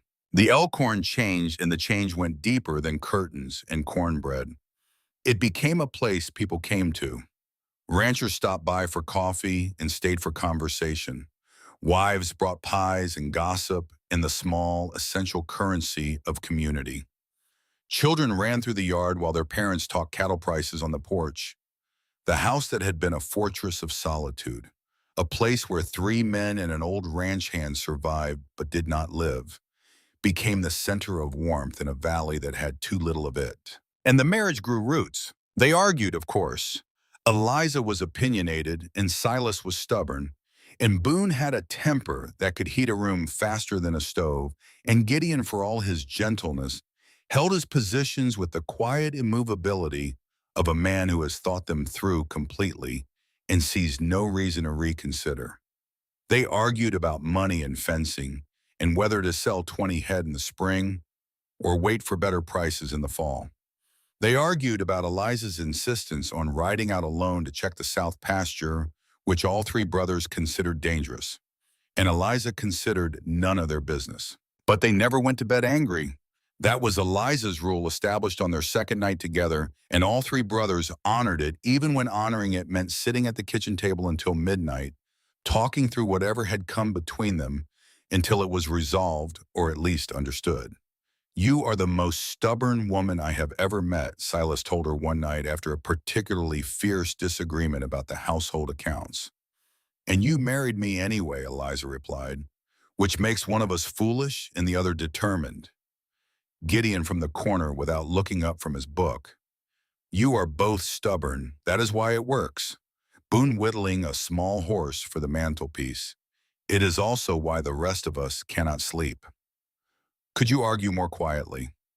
In November, the air turned sharp, and the mornings came with frost on the windows and the smell of winter moving down from the mountains like an army advancing on a position it intends to hold for months. Eliza sat at the kitchen table one evening while the three brothers finished the last of the coffee, and she told them the news she had been carrying for 2 weeks, waiting for certainty before she spoke. I am carrying our child. The baby will come in late spring. 3 reactions, each one a portrait of the man who produced it. Silas went still. His coffee cup stopped halfway to his mouth. His storm gray eyes widened, and Eliza watched his face cycle through more expressions in 5 seconds than she had seen in 5 months. Shock, disbelief, fear brief and sharp as a blade drawn and sheathed, wonder, and finally a joy so pure and unguarded that it transformed his face, completely erasing the granite, dissolving the reserve, leaving behind a man she had only glimpsed in fragments and was now seeing whole for the first time. Gideon's face broke into the widest, warmest smile she had ever seen from him. His whiskey-colored eyes filled, and he did not try to hide it, did not turn away, did not perform the masculine ritual of pretending that tears are weakness. He reached across the table and took her hand, and his grip was gentle and sure, and said everything his voice was too full to manage. Boone dropped his whittling knife. It clattered on the floor, and he did not pick it up. He stared at Eliza with his mouth open and his amber eyes bright, and for the first and only time in his 27 years of life, the youngest Calloway brother was completely, utterly, magnificently speechless. Then he stood, crossed the kitchen, and pulled Eliza into a hug so careful, so tender, so achingly gentle from a man whose default setting was full force that it broke her heart in the best possible way. "A family," Silas whispered. "It has always been a family," Eliza said, placing her free hand over Gideon's. "This just makes it more complete." "Built this with our own hands," Gideon said softly, looking around the kitchen. The clean kitchen, the warm kitchen. The kitchen that had been a disaster when Eliza arrived and was now the heart of a home. All of it. That night in the quiet of their room, Silas pressed his forehead against Eliza's hands and stayed there for a long time. His shoulders shook, and she knew he was crying, and she held him and felt the tears soak into her skin and loved him, loved all of them more in that moment than she had believed it was possible for one human heart to hold. Winter came hard that year, and it came fast. The first real storm hit the Elkhorn in early December. 3 days of wind that screamed across the range and piled snow against the doors, until the men had to dig out each morning with shovels and determination and language that Eliza pretended not to hear. She stood at the window watching them work, her hand pressed against the swell of her belly where the baby had begun to move. Tiny flutters, wings beating against the inside of her skin. "Stop worrying," Heck told her from the kitchen where he was mending a bridle by the warmth of the stove. "He has survived worse than this." "I am not worried," Eliza said. "I am calculating how many ways that man is going to injure himself before noon." Heck made a sound that might have been a laugh if it had not been so carefully disguised as a cough. "Now you sound like a wife." "I am a wife, yes." Heck's voice softened. "You are." February brought the crisis. Eliza was hanging laundry on the line behind the house, a task she insisted on performing despite 3 brothers and 1 ranch foreman telling her daily to rest when the pain arrived. It came without warning, the way all the worst things come. Sharp, sudden, low in her belly, a hot twisting blade that drove her forward, and her hands found the fence post, and she gripped it and bent double, and the shirt she had been hanging fell into the snow. Heck saw her from the corral. He was at her side in seconds, faster than she would have believed a man of 55 could move his rifle, forgotten against the fence, his weathered hands catching her arm with a strength that was both gentle and absolute. "Mrs. Calloway, what is wrong, Payne?" Eliza gasped. "It came fast. I am only 6 months, Heck." "It is too early." Heck did not waste time with reassurances. He helped her inside, settled her on the bed, and sent Jack Fletcher riding for town at a speed that left hoofprints 6 inches deep in the frozen ground. Gideon was in the south pasture. Someone fired 3 rifle shots, the Elkhorn signal for emergency, and he came at a gallop that scattered the cattle and terrified the chickens and covered 6 miles in a time that should not have been possible. Silas and Boone were checking the north fence line. They heard the shots from a distance and came thundering home with their horses blowing steam and their faces white as the snow they rode through. Silas burst through the front door with his hat gone and his hair wild, and his face the color of ash. Eliza was lying on the bed, her eyes closed, her hands folded over her stomach. Martha Colton was already at her side. Heck had stopped at the Colton Ranch on his way to dispatch the rider, and Martha had come at once, because on the frontier, women take care of women, and this is not debated, it is simply done. Is she? Silas could not finish the question. The words would not form. The man who had faced rustlers and blizzards in the slow, systematic assault of Virgil Thorne on everything he had built could not find the breath to ask whether his wife and his child were alive. The pain stopped, Martha said firmly. The baby is moving, that is a good sign. But she needs complete rest, no chores, no lifting, no standing for more than a few minutes at a time. For how long, Eliza asked, and her voice was thin, but her eyes were open and her jaw was set. And even flat on her back, she looked like a woman who would negotiate with God himself if the terms were not to her satisfaction. Until that baby is ready to come into this world on its own schedule, not yours. Eliza looked at Silas. His face was a ruin. Every emotion he had to spend a lifetime learning to contain was crashing across it, and the sight of him undone, this unbreakable man, broken open by fear, was the most terrifying and the most human thing she had ever seen. I am all right, she said. We're all right. You scared me. His voice was raw. Eliza, you scared me half to death. I scared myself. She reached for his hand. But I am not going anywhere. Neither is this baby. We Callaway women are stubborn, remember? Something eased in his face. Not much. Enough. From that day forward, the three brothers divided the household duties among themselves with the grim, methodical determination of men who would wash every dish and sweep every floor in Montana territory if it meant keeping their wife and child safe. Silas cooked, badly at first, producing meals that Heck diplomatically described as edible and Boone less diplomatically described as crimes against food. Gideon cleaned. He was thorough and meticulous and approached the task with the same patience he brought to the garden. Boone did the laundry, muttering the entire time about how a man whose hands were the size of dinner plates was expected to fold anything smaller than a horse blanket. Eliza directed operations from the rocking chair. The rocking chair appeared on a Thursday afternoon, carried through the front door by Gideon, and placed beside the fireplace with a care that suggested he was handling something made of glass rather than pine.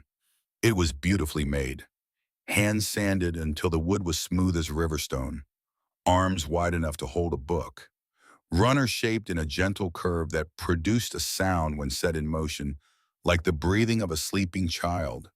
For when the baby comes, Gideon said, running his hand over the wood.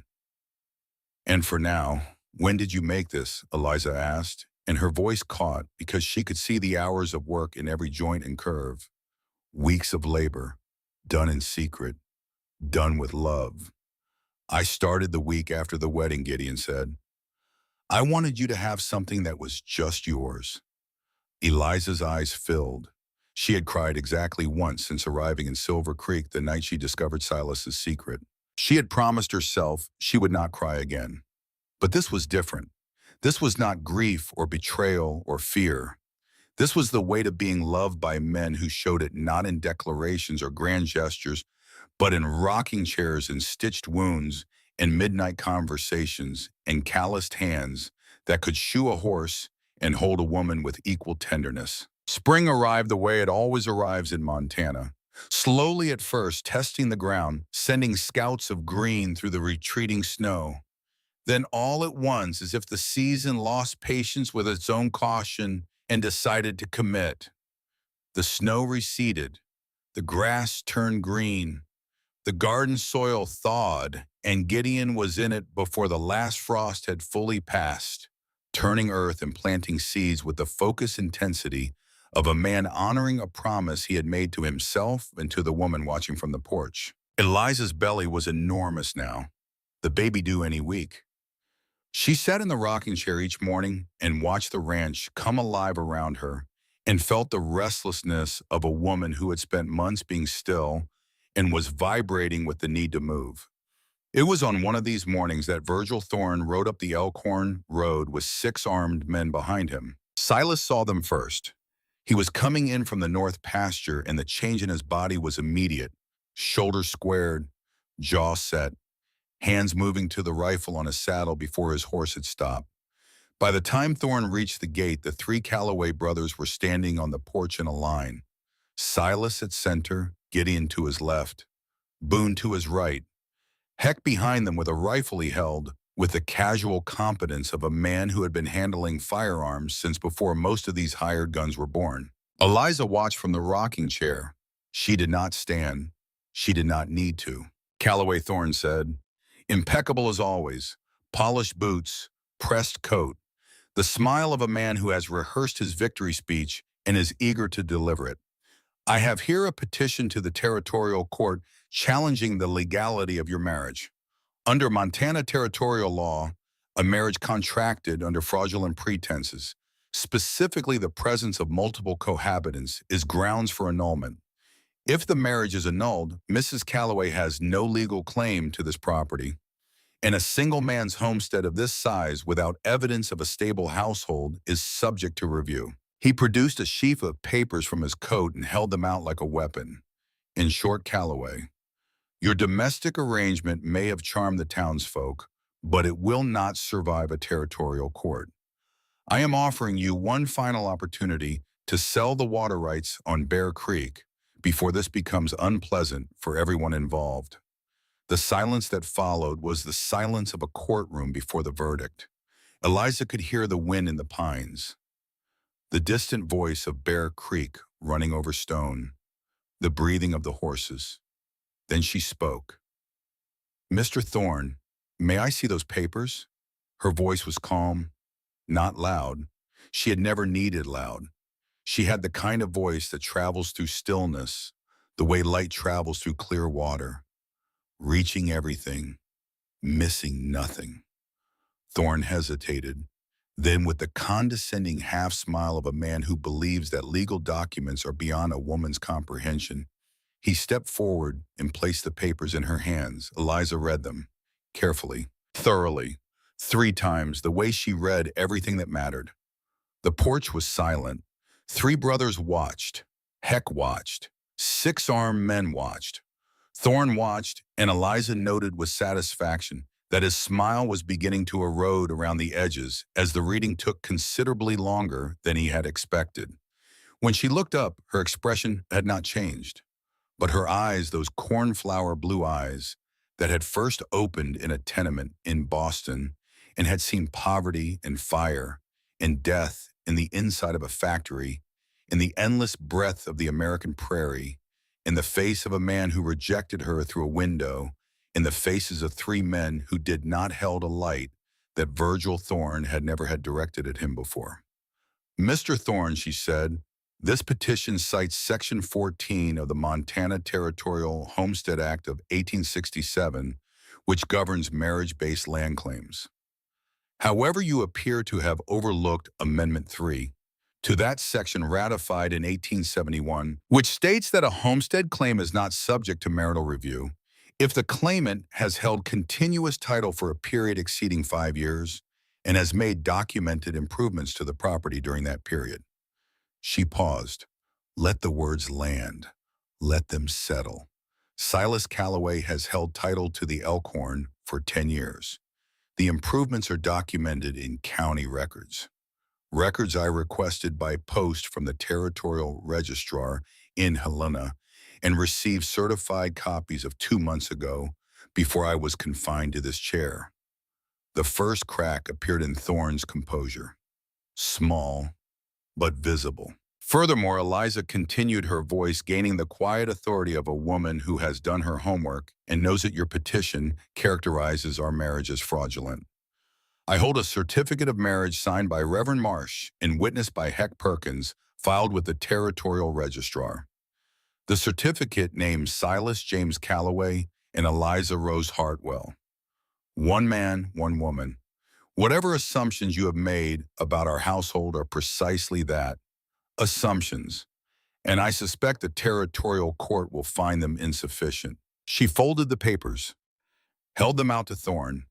Additionally, Mr. Thorne, I have spent the past 4 months reviewing every land transaction loan agreement and foreclosure filing associated with your bank. I have documented 17 instances where properties were acquired from ranchers under terms that, while perhaps technically legal, would be of significant interest to the territorial auditor. I have prepared a complete accounting and sent copies to both the Silver Creek Gazette and the office of the territorial governor in Helena. The second crack, the third, spreading now like fractures in ice that has been asked to hold too much weight. If you bring this petition to court, Mr. Thorne, I will ensure that every one of those transactions enters the public record. Every rancher you have pressured, every loan you have manipulated, every acre you have taken through paper and patience. The territory will know exactly how Virgil Thorne conducts his business. She settled the papers on the arm of the rocking chair and folded her hands over her belly, where the baby kicked once hard as if punctuating her mother's argument. My answer is no. My husband's answer is no. And if you bring another version of this document to our door, I will not wait for you to file it. I will publish everything I have and let the people of this valley decide who the fraud is. Virgil Thorne stood on the dirt road below the porch of the Elkhorn Ranch and looked at the woman in the rocking chair. He looked at the three brothers standing behind her like a mountain range. He looked at Heck Perkins with his rifle and his iron eyes that had forgotten how to blink. He looked at his 6 hired men and understood, perhaps for the first time, that guns are useless against a woman who has done her research. He turned his horse and rode away without another word. The 6 men followed, and the dust they raised settled slowly over the road like a curtain falling on the final act of a play that had run far too long. On the porch, Boone exhaled. That, he said, was the most terrifying thing I have ever witnessed, and I was shot 3 months ago. Gideon was looking at Eliza with an expression balanced precisely between awe and laughter. When did you read the territorial homestead statutes? January. I could not sleep. The baby was kicking. Silas crossed the porch, knelt beside the rocking chair, took her hand, pressed his lips to her knuckles. The gesture was simple and complete, and it contained within it every word he could not say and every feeling he could not name, and every ounce of gratitude a man can hold for the woman who has just saved his home and his family and his future with nothing but a sharp mind and a sharper tongue. On a Tuesday in late May, exactly 1 year and 3 weeks after Eliza Hartwell stepped off a train in Silver Creek and found a crumpled letter instead of a husband, her daughter decided to arrive. The labor was long, 14 hours. Martha Colton attended steady and experienced and utterly unshakable. The 3 brothers took turns on the porch. Silas paced in rigid silence, wearing a path in the boards that would still be visible years later. Gideon sat on the steps with his hands folded and his eyes closed, and anyone watching might have thought he was praying, and they would have been right. Boone walked the fence line and came back and walked it again and came back and walked it a third time because moving was the only thing that kept him from breaking down the bedroom door. Heck sat on the bunkhouse steps whittling a small horse from a piece of pine, the same piece he had been working on for months. His hands were steady, his knife was sharp, and if his eyes were wet, well, the wind was blowing, and a man his age was entitled to watery eyes in a Montana wind. At dawn, after a final effort that drew on reserves of strength, Eliza did not know she possessed. The cry came. High, thin, furious, the unmistakable sound of a new life announcing itself to a world it had not asked to enter and already had opinions about. A girl, Martha Colton said, and Eliza heard the smile in her voice before she saw the bundle being placed in her arms. A healthy, beautiful, very loud girl. Eliza looked down at her daughter, dark brown hair, fine as silk, her father's color, a small, determined chin, Eliza's own. Tiny fists clenched against the unfamiliar air mouth, open in outrage at the indignity of being born. Hello, Eliza whispered. I have been waiting for you. The bedroom door opened. 3 men stood in the threshold, and their faces were something Eliza would carry in her memory for the rest of her life. They look the way men look when they walk through a door and find everything they have ever wanted on the other side. Stunned, grateful, broken open with a joy too large for the bodies that held it. "Come meet your daughter," Eliza said. They crossed the room on legs that were not entirely reliable. Silas sat on the edge of the bed and reached out with his massive, callous, scarred hand, the hand that could swing an axe and shoe a horse and grip a rifle steady in a blizzard. And he touched his daughter's cheek with a gentleness so profound that Martha Colton turned away and wiped her eyes. Gideon knelt beside the bed. His whiskey-brown eyes were luminous. He took the baby's tiny fist between his thumb and forefinger and held it, and his mouth moved but no sound came out. And the silence was more eloquent than any words he had ever read in any of his books. Boone stood behind his brothers, looking over their shoulders. And when the baby opened her eyes blue as her mother's, his face did something Eliza had never seen. It dissolved. The fire, the bravado, the crooked grin, all of it fell away, and what remained was raw and pure and undefended. And he turned toward the wall because he was Boone Calloway, and he did not cry in front of people, except that right now he was crying in front of all of them, and not one of them would ever mention it, and all of them would remember it forever. "Home," Silas whispered, pressing his forehead against his daughter's small hand. Finally, they named her Rose Elizabeth Calloway. Rose for the hope that grew in a garden everyone else had given up on. Elizabeth for Eliza's mother, who had taught her to read and given her the spine to survive. Heck appeared at the bedroom door an hour later with a small carved horse in his weathered hand. He placed it on the nightstand beside the bed. "For when she is old enough," he said, and his voice was sandpaper and gravel, and something underneath both that he would deny to his dying day.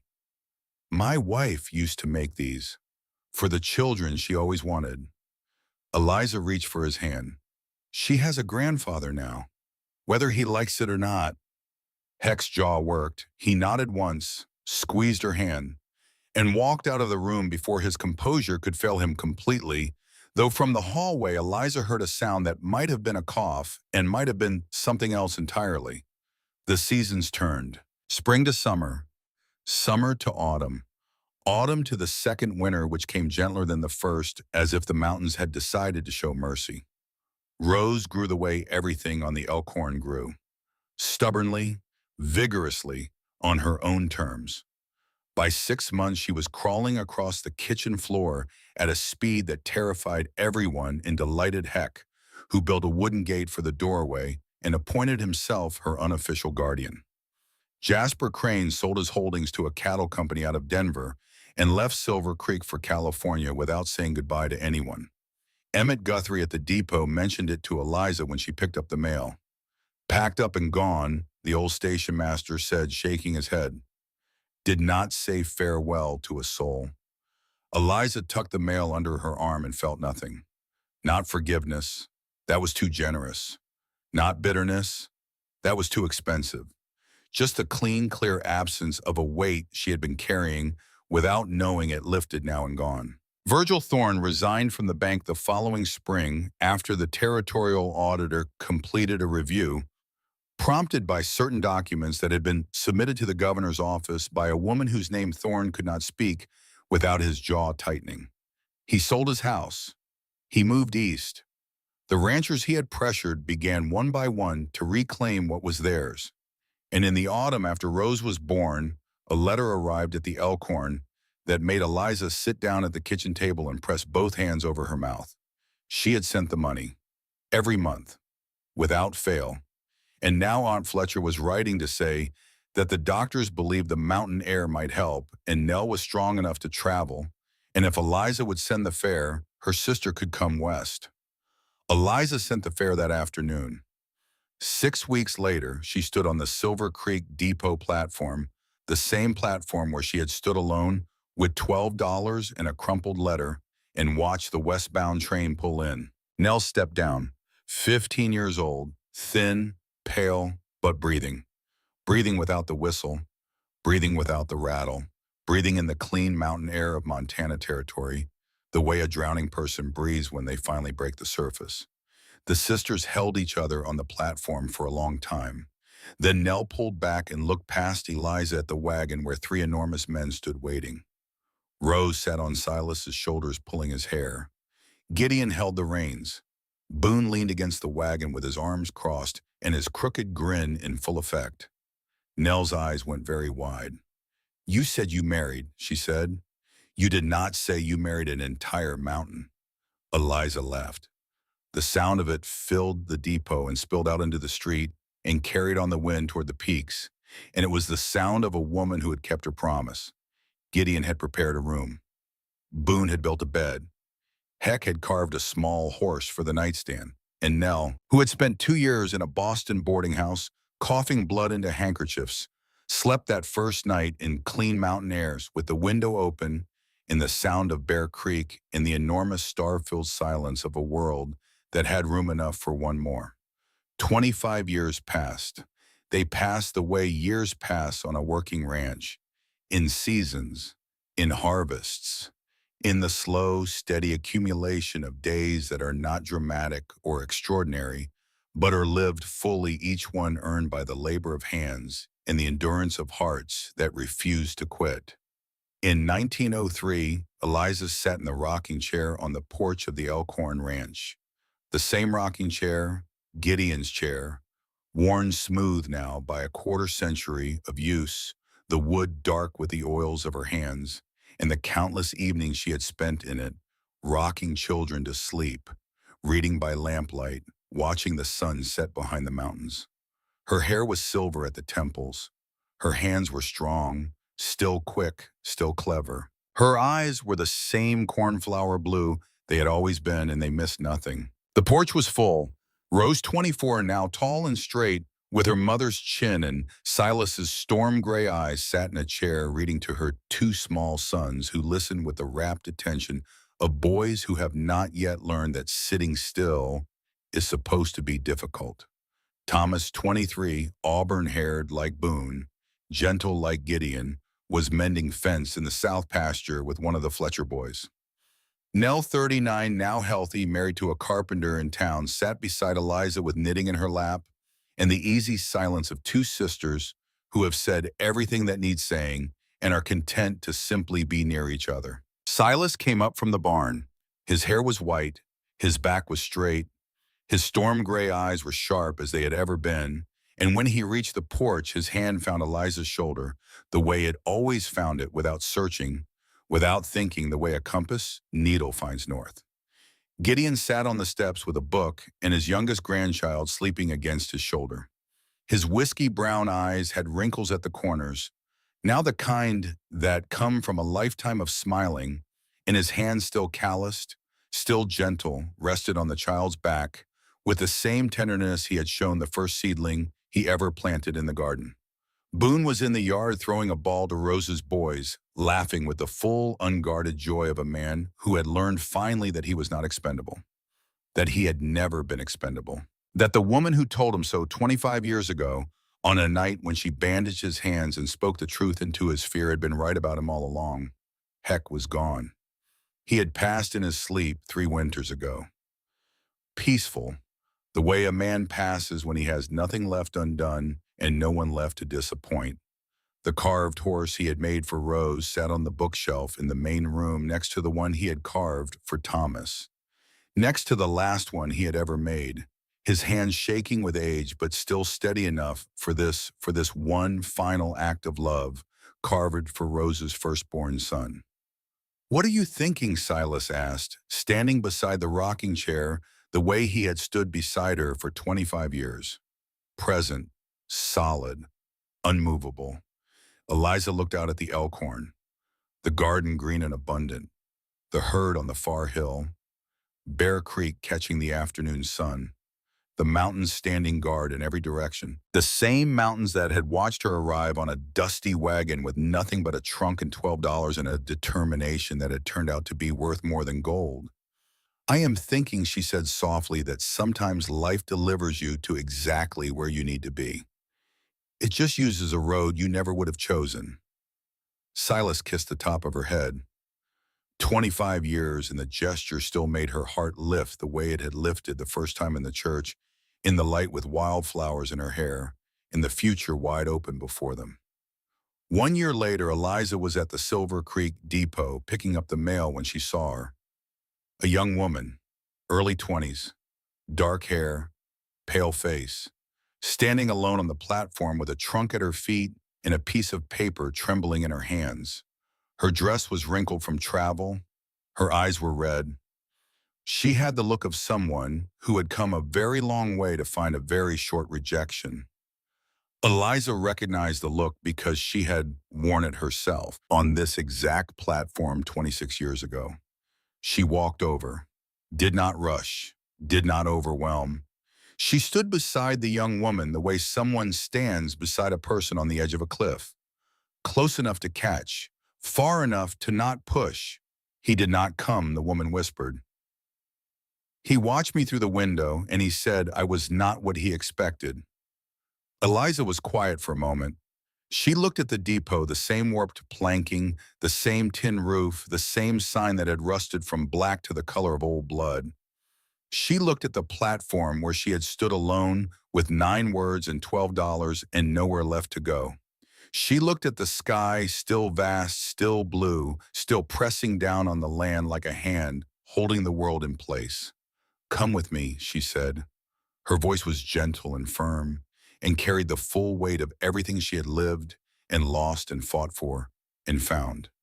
"I know a place where what you are is more than enough." She reached for the young woman's trunk with one hand, and with the other she extended her open palm. Fingers spread, offering, not insisting, giving this stranger the same choice that had been given to her by a man with storm gray eyes on this very platform a lifetime ago. The young woman looked at the hand. She looked at Eliza's face. She saw something there that she needed to see. Strength, warmth, the quiet, unshakable certainty of a woman who had walked through fire and come out the other side holding everything that mattered. She took the hand, and Eliza Hartwell Calloway led her away from the depot toward the wagon, where 3 silver-haired men were waiting with grandchildren on their shoulders in a valley of green fields at their backs, and the whole sky above them vast and blue and full of the same promise it had held on the day Eliza arrived. The promise that asks nothing and offers everything. The promise that says you are here now, and here's where you were meant to be. She had come west to survive. She found something far greater. A love that began with rejection and built itself board by board, meal by meal, stitch by stitch, season by season into a home that nothing, not time, not distance, not cruelty, not winter, not the slow turning of the years could ever break.